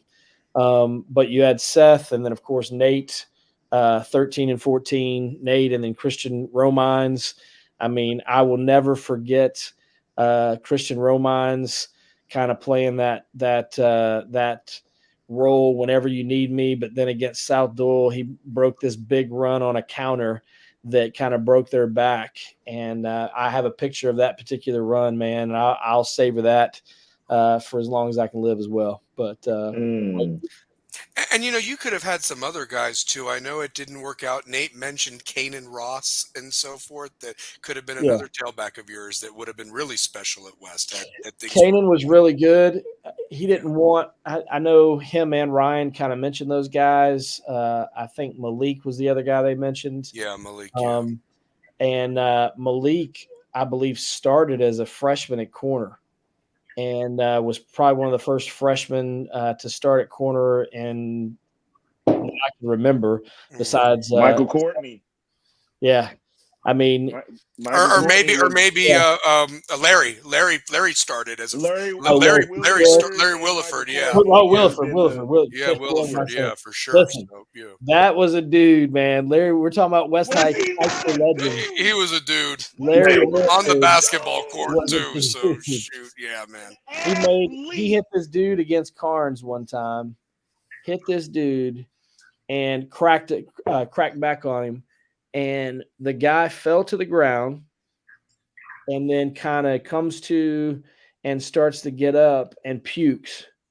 Like, that's how hard that Larry hit. And then I went to see Larry a couple of times play at Tennessee State, man. He wasn't super fast. He's faster than what people think. But, man, Larry was a hitter. Was a stinking hitter, man. Yeah, he was his little boy, I hope he moves back to Knoxville and finds wherever I'm at, because his little boy is a stud, man. His little boy is awesome. Hey, I watched it on Facebook. I'm like, it looks like Larry 2.0. Yes. It looks like Larry 2.0. I'm just like, I hope he comes back to Knoxville. Okay, guys, the wheels in my head are turning. No disrespect, Coach. I think I could maybe find some area there off of Sutherland Avenue to get him to West. I don't know, man. It would be legendary if he ended up back at West. I mean, just saying that. It would be full circle. I mean, you never say never. I mean, you never say never, honestly. But Larry and Michael Courtney would have been the two that I can think of that started at corner as freshmen. Listen, that team beat Alcoa back when Alcoa was pretty. I mean, not that Alcoa has not ever been bad, but that group beat Alcoa too, and that was probably Coach Cummings' signature win. Right off the bat. Right off the bat. So 2002 season. Say what now? 2002 season. Yep. Okay. Yeah. Yep. I mean, Larry would have been sophomore because I was a senior. Okay, so you played with Larry, so you know. Oh yeah. All right, that's awesome. We Larry learned a lot against each other because we're both DBs. So yeah. Yeah. Larry was the dude, man. I love Larry that. Was the dude. Great guy. Larry was in basketball, like, it's crazy because I beat him one time and I couldn't beat him after that. I just got him one time in basketball. And after that, Larry on one route only. Yeah. The whole time he was out there. One-on-one. When I burned him, I was like, dude, I burned you. I finally got you. And I was fast, but his coverage speed was just different. I loved that him and AB were a hell of a dynamic backcourt for basketball. They were unbelievable. So AB in the AB backcourt and Larry with Larry Williford. It was awesome. I think Larry Williford is one of the best athletes I've ever seen. At West, I would argue best athlete at West. I would say that. So like yes, he was just like He was a dude. I put Nathan Cottrell, Larry Williford. I'm still gonna say Alton Thompson was a hell of an athlete. Like just the era that we were in of just like hellified athletes, man. Like Larry Williford, he was when he said that freshman cornerback, that's what brought it up. And I know Shane used to have one-on-one drills with like Larry Williford, like and then Larry just deceptive speed, right. Right. I think that was probably the reason that he didn't get a shot like at the NFL. But I mean, honestly, I wish he had gotten a shot because he's the type of guy that he would have done anything to play special teams. I mean, he would have been a dude that would have made it. Yeah. So, and you need guys like that. I mean, that's how some of these teams are successful when you have that dude, this guy from an unknown college, that put the work in. I mean, some of these guys that were 5 stars right off the bat, you never hear from them ever again, honestly. So, the left-handed Justin Jackson, yes. Justin Jackson, JJ. He just had a pretty lefty. And he's a cook now. I believe he's a cook now or something. He's a big time cook. He's a big time cook. Yeah. So Justin, I loved. I mean, I got to build. I didn't coach those guys, but I was there when they would come back, and I built a friendship with Larry, and then of course Coach Larry's little brother, and then Justin. I built a friendship with him as well with Coach Cummings, and then we went to see him play at Maryville, but man, he was a freaking animal at Maryville, and then did his little walk-on thing at Tennessee, and I wish they had really, it's hard to give a walk-on a shot, but man, Justin was good. He could play anything. That's the thing about West, man. We've had a few guys that just really haven't gotten their fair shot at UT, whether it was Justin, whether it was George Bullock. You could even argue Cody Underwood never really got a fair shot walking on there. Cody Underwood was a freaking beast. I mean, before Ryan Scott, that's what I try to tell people. There was Cody Underwood, and like I said, I mean, it was just – Zach Stewart, Noah Hoxie. Noah. Oh man, I mean, to watch Noah play. Great linebacker. Okay, so I want to finish up. With one question. Then I want to switch over to college football because, man, what the fuck happened this past weekend? I can say it because it's past 11 o'clock, so it's after Rebels After Dark, so the language can change a little bit. Larry Frank, I'm sure, is going to get in here on this or whatever. Put the disclaimer up one more time. Yeah, I'm going to put the disclaimer. Time to go to bed. So okay, so here we go. But seriously though, Coach. I have to ask this question because, what a special ceremony that you guys got together a couple of weeks ago. They honored the 2014 state champs. I wish there had been more guys there, but it was a great turnout. You guys had the dinner beforehand at Dead End Barbecue. Shout out to them. But I wanted to just ask you, you've coached against 2022. And on the other side, the great debate. Who wins mano a mano, full strength, coaching staff versus coaching staff? And we can do it because it's fun, because listen, all the other colleges that have won national championships, they say, who's the better team, whatever. Yeah. All right. This is all fun because at the end, we're all rebels. We're all rebels. Okay. So 2014 versus 2022, any place, anywhere, whether it's Murfreesboro, Cookeville, Chattanooga, who wins and why? Who wins it? Okay. Romero says 22, but go ahead. So I have mad respect for Lamar and his coaching staff. I think they've done a phenomenal job maintaining West High School's dominance in 5A. And I think if you got some of those guys that were around, their honest opinions on that, I don't know that they would give that to you on here, but I will give you my honest opinion. I think we would beat them by 4 touchdowns.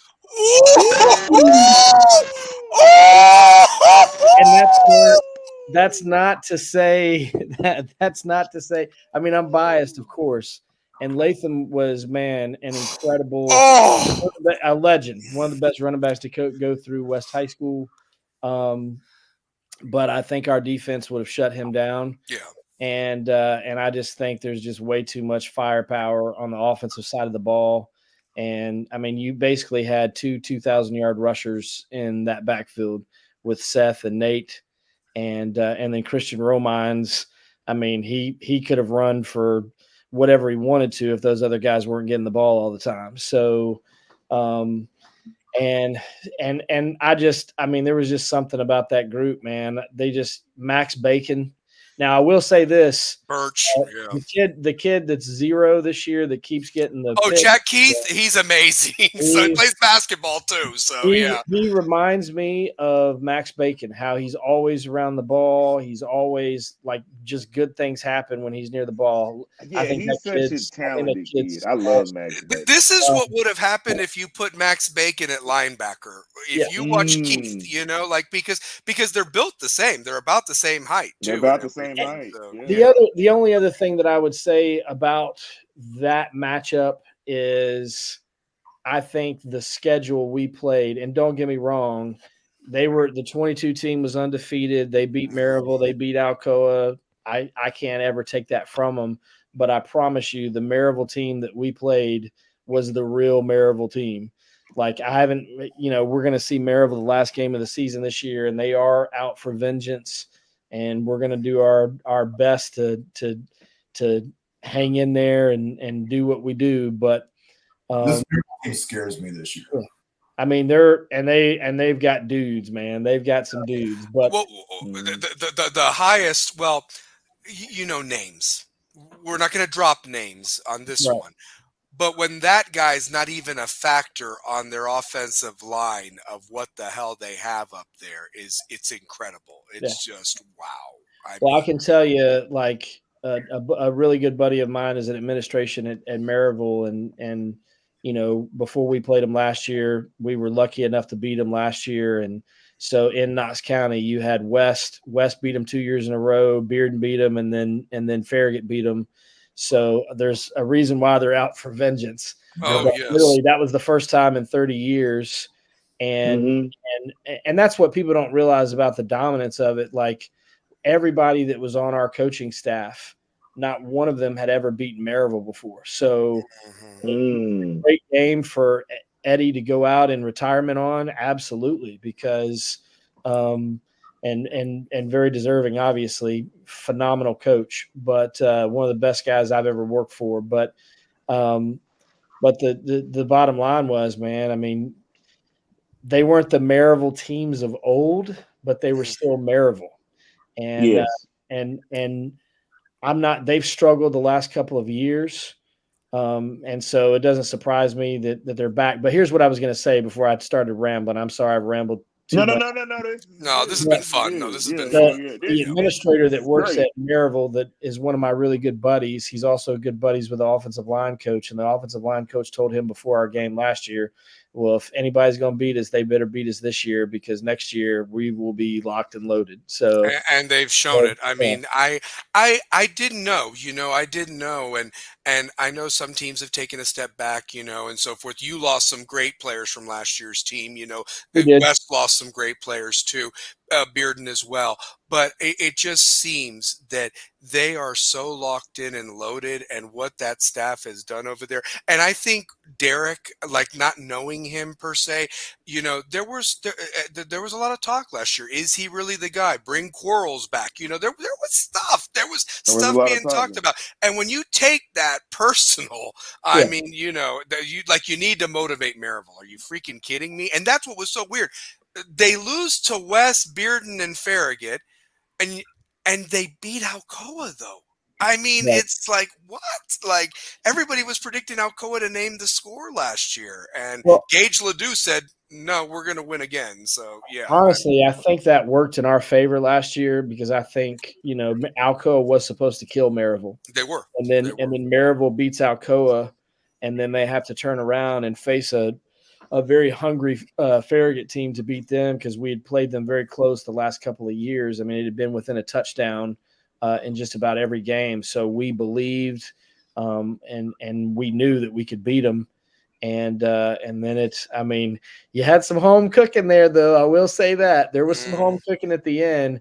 We ended up winning by a field goal, but right before then, our tailback Wyatt broke free and scored on a 40 something yard touchdown, and they called holding on a wide receiver. So the black hole, baby, the black hole. I mean, he's been. And our plan last year was like, if we get 3rd and 2, 4th and 1, we're going for it, and that's how you got to keep Maryville off the field. Well, you know what's crazy though? Them off the field. If you think about it, and Shane, you can attest to this too. The fact that West, Bearden, and Farragut not only beat Maryville, they went on the road over there. Like, and now it's like the home game. Like now they're paying back, or whatever. But my point is, it's like you have to overcome that, and they still had guys. I mean, That's all. Yeah. I was at the Maryville Bearden game last year. It was a slugfest. It was a slugfest the year before, and Bearden hurt themselves with a bunch of costly turnovers. But that game, or the year before that, the 22 season was a slugfest, but Bearden hurt themselves in the 23 season. It was just, you got to play perfect football just because you knew how to ref. But that game was only I want to say it was 20-13, 20-14. If that, it was, Maryville had the ball towards the end, and Bearden, I think, got a turnover, if I remember correctly, and just ran the clock out. But you had to play perfect football against Maryville. Even when you got to play perfect football. Oh yeah. To finish it up with the discussion of who was better between 22 and 14 or what have you, I will say this: the matchups are just so sexy. For example, you've got your backfield of Christian Romines, Nate, and Seth, against the linebackers Carl Lovato and Ryan Scott. I mean, it's just, and then the offense and defensive line, and then what about the receivers and the secondary? Like, for example, you've got Caden Latham and Jaquarius Wren and Marshawn Bowers, going up against Bacon, Birch, and Tommy Pridemore, so it's like you look at it and it's like, this doesn't look like it's going to be like a fair game, but at the same time, I mean, it's some dudes going against each other. It'd be fun. Can we simulate that on NCAA by any chance? I mean, that would be the next year. When we can get the high schools on it. Listen, the high schools on it. I'm definitely putting 14 versus 22. Why not? Because here's the deal. It's like that Rocky simulation against Mason the Lion Dixon and Rocky Balboa. It's like you want to see those two and see who wins in a simulation or whatever. Like, I go 2014 with the offensive firepower. I think that's what it is. I think that's what it is. Cottrell. If Nate is healthy, I mean, my goodness. By the first half, you give them a full game. Come on. Here's the other factor in that as to why I would say the 14 team wins is because we also ran the veer, and West High School, I mean, the current staff would have a better idea how to stop the veer than most staffs, but the bottom line is they would have a tough time with the veer just because nobody runs it now. Now Coach Cummings is starting to run it again at Lenore City, but if somebody has athletes like we had running the veer, man, you want to talk about, and as a coaching staff, we had been together for, almost, that group, definitely everybody had been together by about 6 or 7 years at that point. Mm-hmm. And that's what's going on with this group. This group has been together with 6 or 7 years too. I think Coach Lane was 2010, so maybe 4 years, but the offensive staff had been together for almost 10 years. And I knew exactly what the running backs needed to do. Coach Cummings knew exactly what the quarterbacks needed to do. Coach Fred had the nuances of the whole offensive line and the different, if they do this against us, then we do that. I mean, we would see coaches at the end of games, and we had been running either outside veer or midline or inside veer.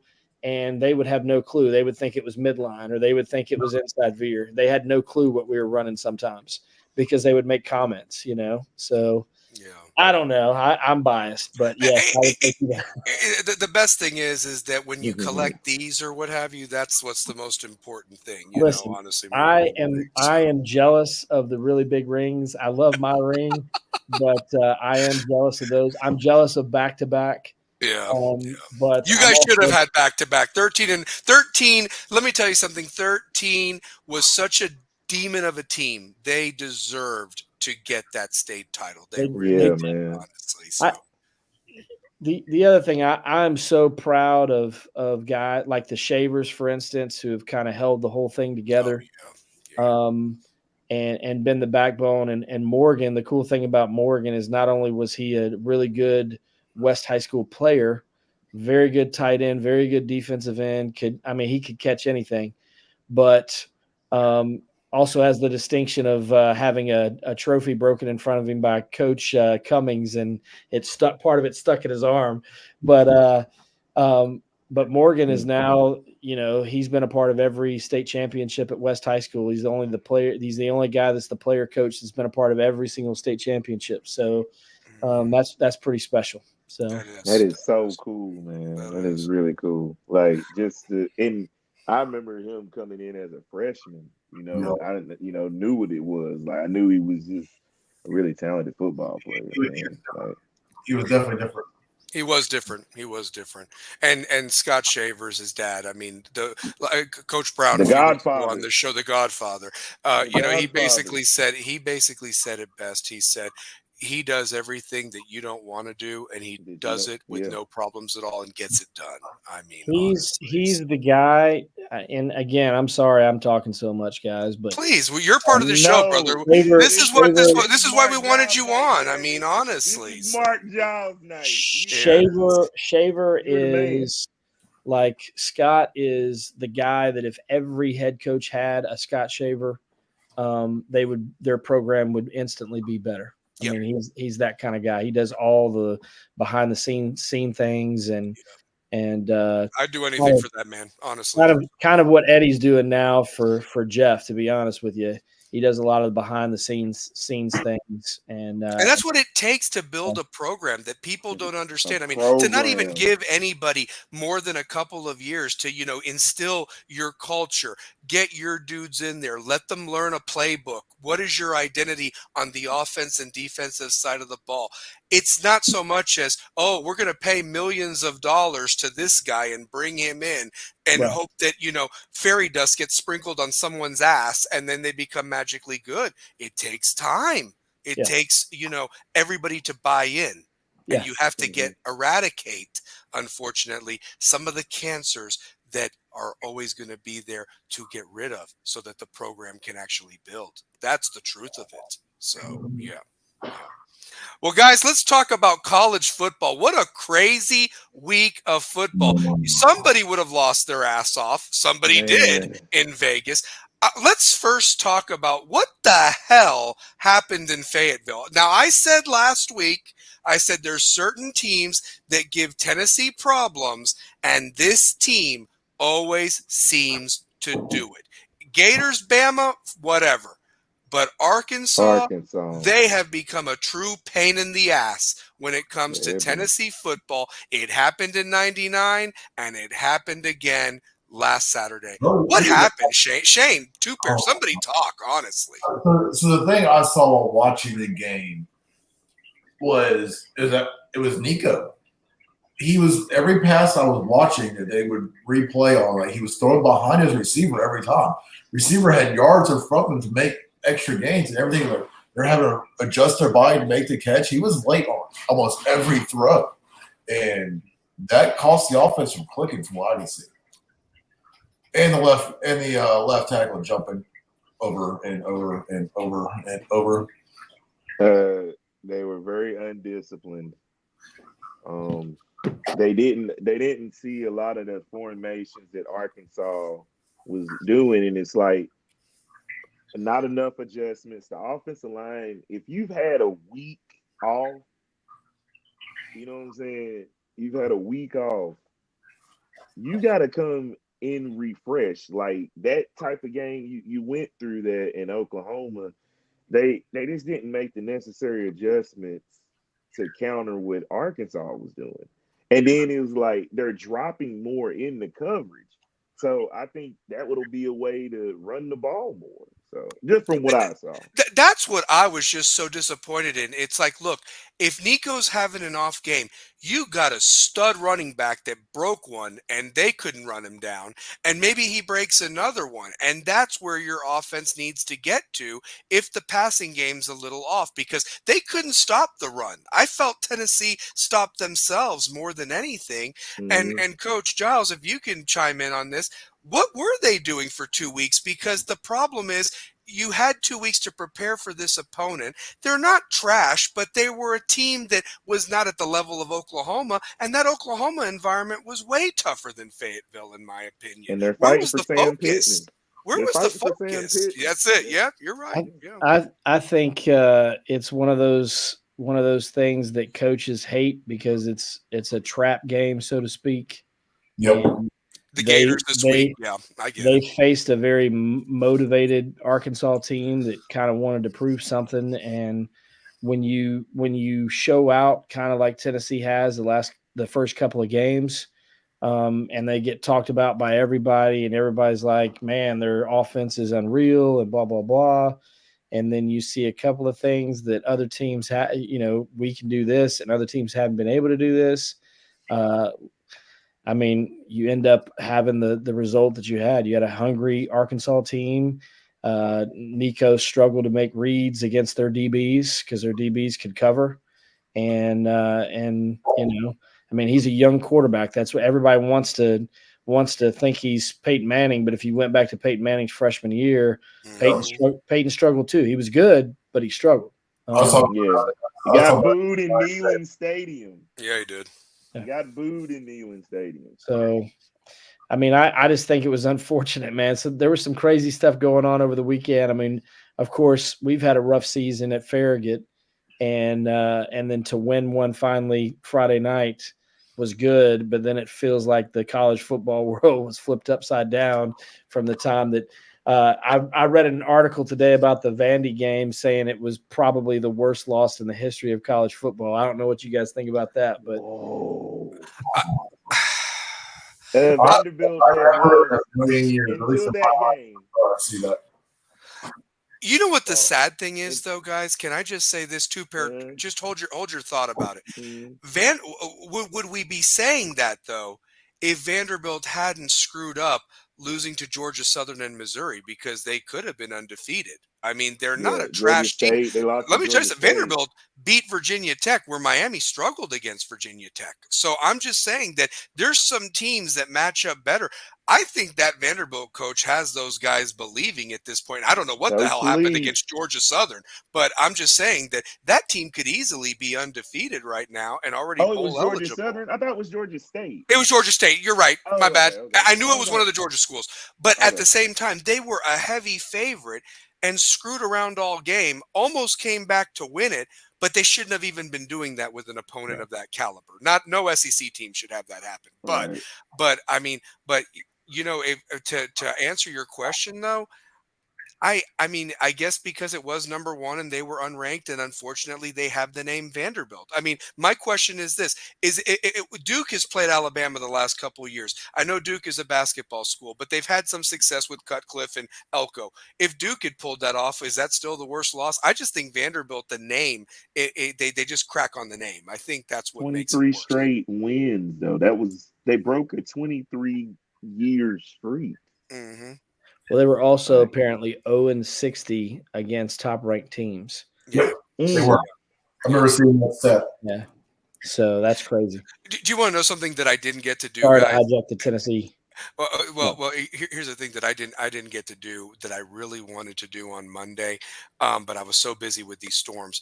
Did anybody listen to the Feinbaum show? Because I can only imagine those Alabama fans were ready to throw 4 sale signs in DeBorg's yard for losing that game. Because Saban wouldn't. But he's the one who wrote the article saying it was Feinbaum the worst. Yeah, he said it was the worst loss in his opinion. in the history of college football. Shane, what do you think? Do you think that was the worst loss in college football history? Yes. Really? Really? I was in Nashville the next day, and that city was still like floating, and I didn't know there was that many Vanderbilt fans in Nashville. Uh-huh.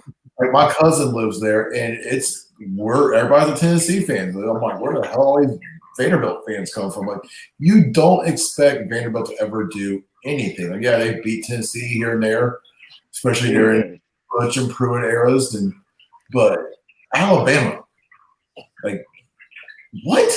Yeah. Like, I'm still just in shock. Like that to me is the worst loss in college football history. Like, that doesn't happen. It's Vanderbilt. Like, you got the smart kids. You don't have the who are getting in barely to go to play college football because they're a stud 5-star. It's Vanderbilt. That's a 2 or 3-star roster. Guys, to put it in perspective for you, the guys that they didn't even know how to rush the field properly, because here's the problem. There's one staircase and everybody's like trying to be all nice. I see girls in skirts with skirts flipping up, jumping down, and could have shattered an ankle or whatever because of how high that was. And they were going to rush the field. They carried that goalpost, Shane, from that stadium all the way down to Broadway, down to the river, right? I mean, I was next to the river. I've been to Vanderbilt Stadium before. I've been down Broadway. I was right there next to the river. I thought about going look for a damn goalpost. Just like, hey, it might have still been sticking up. I knew it was going to be a weird weekend, though. I did laugh. I knew it was too. Storm the field, because when we beat Alabama in the 2022 season, before they even got to do the interviews, the field was packed. I was there, and I'm watching this, like, they're slowly coming out. They're being all polite and slowly walking. I'm like, y'all don't even know how to do this right. They don't. They don't. I mean, well, and then you started off that day with who was it? It was Texas A&M absolutely obliterating Missouri. I mean, it wasn't even close. And Missouri really, again, should have lost to Vanderbilt a couple weeks ago if Vanderbilt had put that determination in place. I mean, but I will say this about Alabama. I'm not an Alabama fan. You know how I feel about them too, Pear. I can't stand them. I wish they'd lose every game. But I'm going to say this.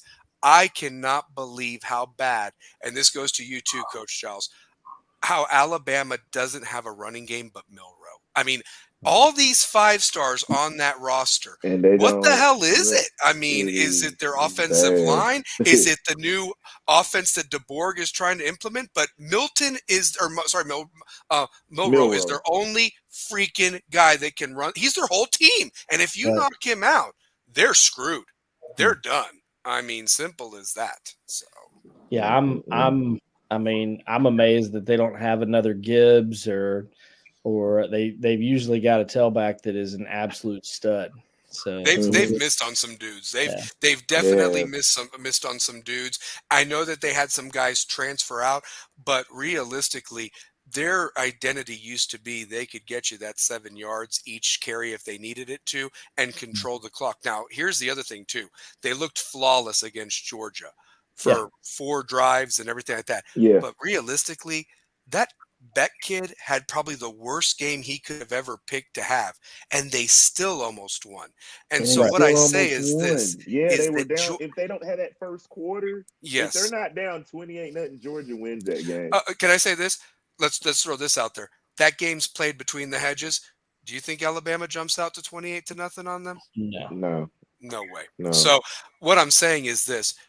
Unfortunately, Tennessee needs to take care of business this week, and you're taking on another damn wounded duck team that's playing crazy enough to win again, and they need to be focused. This 14.5 line could have been the worst thing that could have happened for Tennessee. You'd like to think that Tennessee comes out and wants to kill this team for what happened last year, but this is another team that you don't know what you're going to get from them. And they're playing for their wounded duck coach, and they've put together 2 victories in a row and last week nobody gave them a chance against UCF, and they dominated UCF. I'm not saying UCF is some world beater, but what I'm saying is they're crazy enough to win that damn game, and then you're really hurting.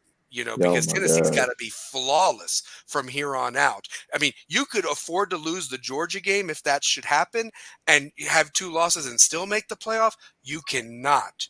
You have got to take care of business against Florida and Bama these next couple of weeks. There's no doubt about it. So, I agree.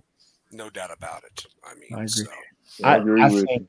I think the SEC, I don't know that before it's all said and done, everybody's going to beat everybody up like normal. Who really wants to be in the SEC championship? And then because whoever loses that will get a bad spot in the 12 or possibly get bumped out. I mean, I doubt that, but so it'll be interesting the rest of the year. I honestly like to think about the whole landscape of college football. You had almost 6 teams in the top 11 lose. Miami came back, and whether it was controversial or what, here's the truth of it though. If you're really going to base it on one play, any team that gives up 25 points at home deserves to lose a game. I'm sorry. Yeah. I mean, why was Cal not being more aggressive with the football and just handing it off, milking the clock, knowing who was on the other side of there? That I'm not defending the calls or anything like that. The ACC is the ACC, but the truth of the matter is that you almost had 6 of the 11 teams lose. Okay, and one of them wasn't even playing. So that team could have lost. They were on a bye week just because. But my point is that Texas Georgia game in a couple of weeks, I'm going to be very intrigued what happens there, honestly, because I don't think Texas is the best team in the country. I don't. And I'm a little curious. And I'm going to say this. I think Ohio State goes into Autzen and wins that game by 3 touchdowns, even though game day is going to be there in the hoopla.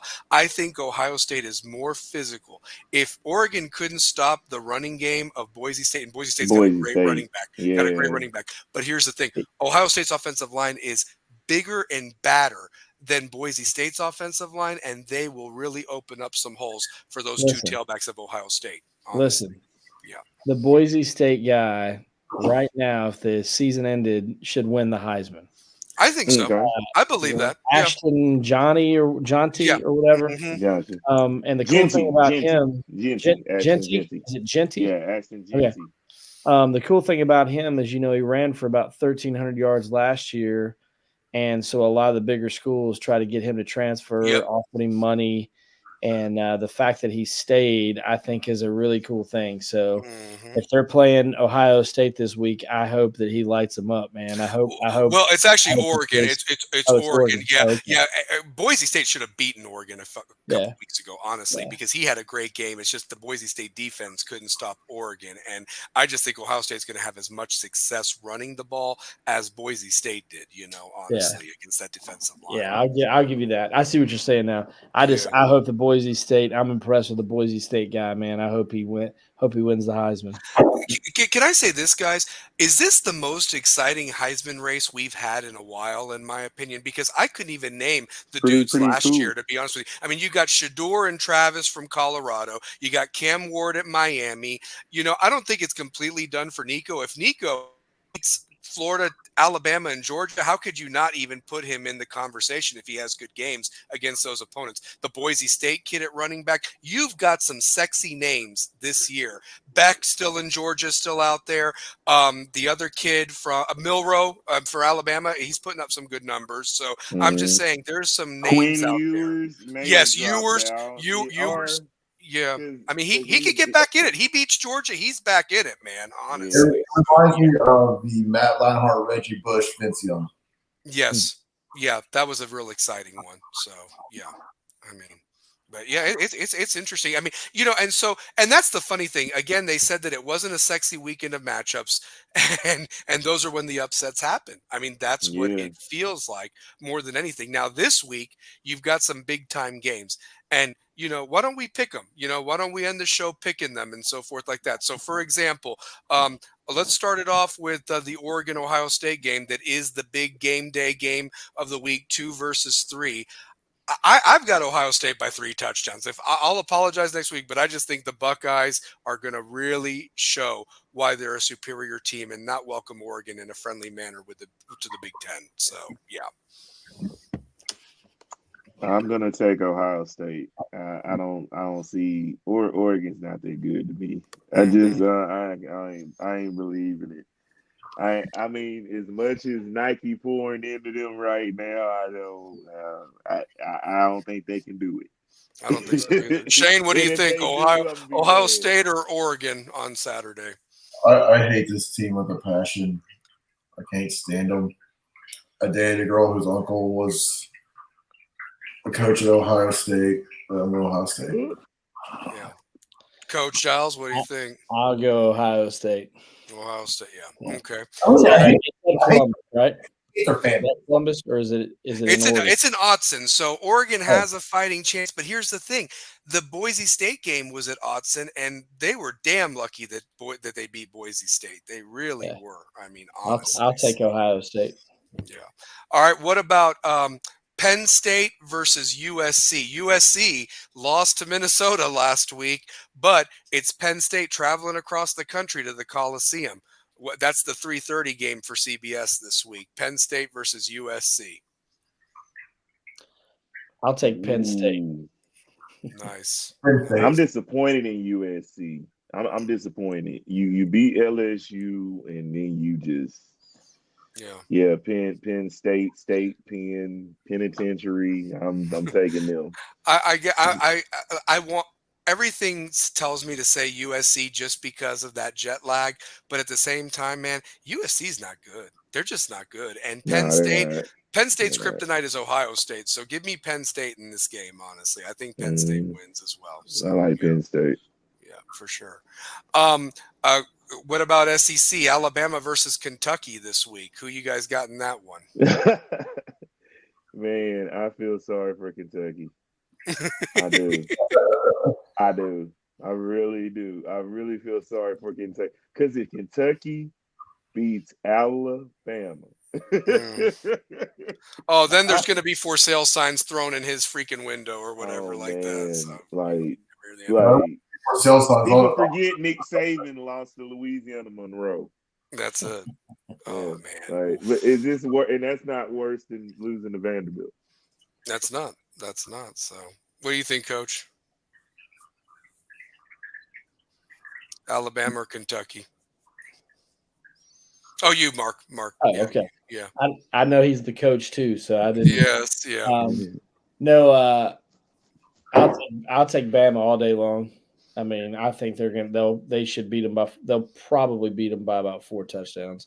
But I mean, Stoops has done a great job at Kentucky. I mean, he's got a defense. He's got a defense. So yeah. I mean, I will say this: if they lost to Kentucky, then he will be on the hot seat, easy hot seat at Bama. They might go and offer what's Dabo? Offer Dabo several million if they lose to Kentucky. Dabo won't use the portal. He doesn't believe in NIL. It won't happen. Oh, you're saying he doesn't believe in NIL? Yeah, apparently Dabo, he doesn't believe. He wants to grow his players from the bottom. Like the NIL? Yeah. He's not. He's keeping it old school. It's a new age. It's a new age of college football, and it impacts everything: high school, middle school, everything. I feel like you pay for the best right now. So I feel like one day we're going to be talking about kids in Knoxville getting the NIL deals. We're getting there. We're getting there. Like they're already there with the privates. Yeah, they're there with the private schools. Yeah, so you just don't hear about it. We lost four kids to a particular school, which I will not mention because I despise them, but lost several kids to them, and they're getting full rides plus money. So wow. I mean, it's there. It's there. It's a new age. It's a new age. In the off season, me and my son will be working out every single day. Shout out to Chris Smith Sr., Ohio who? So I like that. Yeah. Hey, listen, I ain't no Buckeye. Please don't get that confused. I just think that Oregon is just going to be completely overmatched in that game. So yeah, I mean, honestly. Yeah. Is there another game that I'm missing? I mean, obviously we'll pick Tennessee, Florida last, but is there another game that I'm missing that involves some of the top 10 or top 15 teams that might shake out? Arizona. I got Shador in Colorado. They're playing good right now, man. I like them. I can't go. Jed Fish is a great offensive coach or what have you, but I like Colorado and Shador, honestly. So. Ooh, Yeah. what about Texas, Oklahoma? Thank you. The Red River rivalry. Quentin Ewers, they said, might play, but if it's Manning, does he handle that? Here's the thing: Venables got a defense. Venables always has a defense. So yeah. Oh, so Colorado, Arizona. Is that at Arizona? I'll take Texas, or I'm sorry, Texas. I'm trying to show you Ricky Williams back there. Really? That's so sweet. I like the photos, man. That is Shane, where is that Arizona Colorado game? Where is that Arizona Colorado game? Arizona Colorado game. Let me find it. Hold on. I think it's in Arizona. I know it's the Fox game. It's the Fox late 10:30 game. Like Colorado's been on national TV every week. Oh yeah. Colorado's got Kansas State this week. Kansas State, okay, but still, that's like that was another favorite for the Big 12, though. So that's a Big 12. I like Kansas State. I would take Kansas State in that one.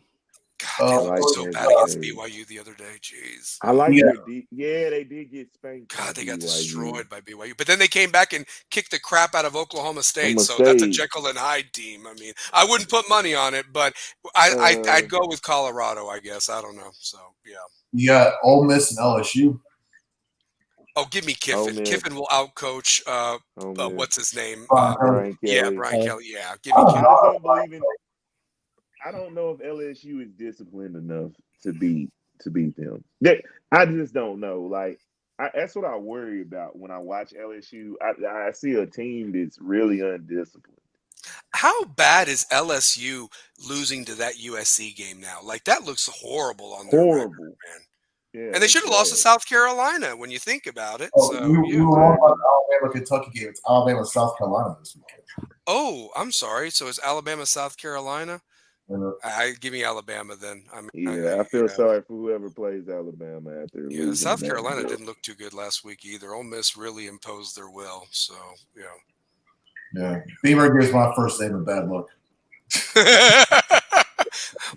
The horrible thing on that special teams. I mean, just robbing the momentum right from the beginning, setting up a short field for Ole Miss and score, and they never looked back. I mean, that was the end of that real quick. So, yeah. I mean, all right. So let's do the big one. The big one. Tennessee, Florida, 7:00, Neyland Stadium at night. I mean, Tennessee has to do this. Come on. They have to do this. It's like I want to do what Bob Hodge said on the Sports Animal this week. Those scores against Kent State, those are incompletes. Like, those don't count. Like, those you should do that to them, you know. Yeah. And I expect them to win, but I expect them to win ugly. I don't expect for an offensive explosion. You may get out of here with 3 points. If they could cover, that would be amazing, but I don't know. Yeah, after last week, watching the team not make adjustments after seeing the film and you've had a week off, like, that kind of worries me. Because you're paying a lot of dudes on that offensive line, and I think they can change things, because I know you got leaders like Javonte Spraggins, who's, and Cooper Mays, who played phenomenal. I think those guys are just going to rally, and I think they'll win by 3. Wow. So they don't cover, because I guess the last I looked, I mean, please forgive me if I'm wrong, I saw a 14.5-point spread was Tennessee's. I think go ahead. So Tennessee's got to come out and dominate and show last week with a fluke. Okay. If not, it's going to be a long rest of the season. We kiss the playoffs goodbye. Yeah. What were you going to say, Coach Giles?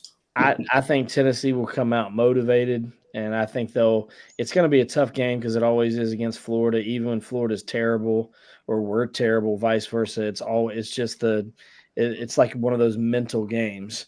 And I think Tennessee will win probably 28, 24, 17, something like that. I think the defense is too good for Tennessee to lose against Florida. But yeah. Who's Florida's backup quarterback, and is he starting and having a career day? Oh, who is that? God, what's his name? Lagway. DJ Lagway. That's it. Yeah. Yeah. Yeah. But that's the other thing, too. Like, I mean, my God, Tennessee was expected to win last year, and look what happened. And, the thing is, at least it's at Neyland or what have you. Those fans are going to want blood. I would be amazed if either team beats the other team by a significant margin, but give me the Vols by 10. Give me the Vols by a comfortable 10, and they get back on the winning track and, get ready for Bama. So, because it's coming. I mean, so, yeah, be right around the corner. So, guys, what a great show. Coach Giles, thanks for being on, man. I really, really appreciate you taking the time away on your Tuesday night. And, I want to wish you guys the best of luck against Oak Ridge on Friday. And obviously coming up with Hardin Valley, a rivalry game. But you take care of business there, regardless of what happens against Maryville. You will be in the playoffs. So I wish you guys continued success on this season. And, just keep doing your thing with the young men that you've influenced, because I've never had one player ever say anything bad about you, not once. So it's a tribute to you, brother. Honestly. Appreciate that, man. Well, thank you guys for having me on. I am deep down inside a Rebel still. Obviously I'm all ads right now, all Farragut, and I do love Farragut, man. I think Jeff's got a chance to build something special at Farragut. And hopefully we can continue to keep turning it around. I will say this about West. I think West always has a chance to win the 5A state championship. So I know y'all are pretty hard on those guys just because you watch every game and your expectations are high. But, I still think, West has got a shot. And there's some good teams out there. Powell's good. Sevier County's good. Even though Sevier County, I think, lost their really good tailback that made them really good. I mean, we scrimmaged them, and that dude is a stud. I don't know if he'll be back or if he's gone for the season or what the deal is, but Page is on a mission. I don't know if you've seen their scores, but they literally a team finally scored 6 points against them, but up until then they hadn't allowed a single point all year. That's pretty crazy. Of course, when we lost in the semis in '94, Marion County had not been scored upon, and we scored on them. And then, of course, everything else was bad from there. But I appreciate being able to talk the good old days and West High School football, and I appreciate everything you guys do to lift those kids up, and they need positive reinforcement from fans and things like that, but just proud of what West has done. And we sit here and cut up about 14 against 22 or whatever, but I really appreciate you guys. And it's just fun talking about people, going back to talking about, I didn't know Shane played with Larry. That's so cool. And Justin and those guys, he obviously knows Nate and Hootie and that whole group. But man, just cool. And then, the voice of the Rebels, I've known you for a while and appreciate everything, but you knew a lot of those old people from '94 and super cool. I do need to mention a couple of coaches before Coach Hiddle, Coach Rayleigh, Coach Cinnamon, who passed away, was a strength coach and the offensive line coach on that '94 team. Even Coach Gahn. Coach Gahn, was baby. a coach on that team. Yes, so, he was. But really appreciate it, guys. Thank you. Sorry, I'm long-winded. Oh no. This was a great show. Everything. And good, just great talking to you guys. Oh, always, brother. And listen. I want to thank you, you and that '94 group, because without you, man, it wouldn't have started. And you had a lot of influence on 5 of those 9 banners that were up there. And like I said, brother, you are always a rebel with a cause, no matter where you're coaching at. Honestly, so yeah. And listen, can't let you go without throwing it up. I don't want to get you fired or anything like that. You got to throw up the W just once. There it is. I love it. So, or I'm sorry, they were good. Absolutely, no worries. No worries. Well, the 3300 thing we didn't do back in my day either. So I know that's the big thing now, but that's the big thing now. Yeah, 3300. 3300 Marble City, baby. So yeah. Listen, 2-pair end the show, and we'll just end it on this great note. So, but stay on for a second, Coach. Man. You bet. So. Hey, man, look, it's Rebels with a Cause. We just had an incredible show. Like, share, subscribe to all your friends out on YouTube every Tuesday night, because it's only right. And man, Rebels with a Cause does not stop even when that clock hits 0. Damn right. And if you need an electrician, holler at Shane O'Mac, honestly. So if you need an electrician, he's your guy. So we out. Go Rebels. We out, man. Go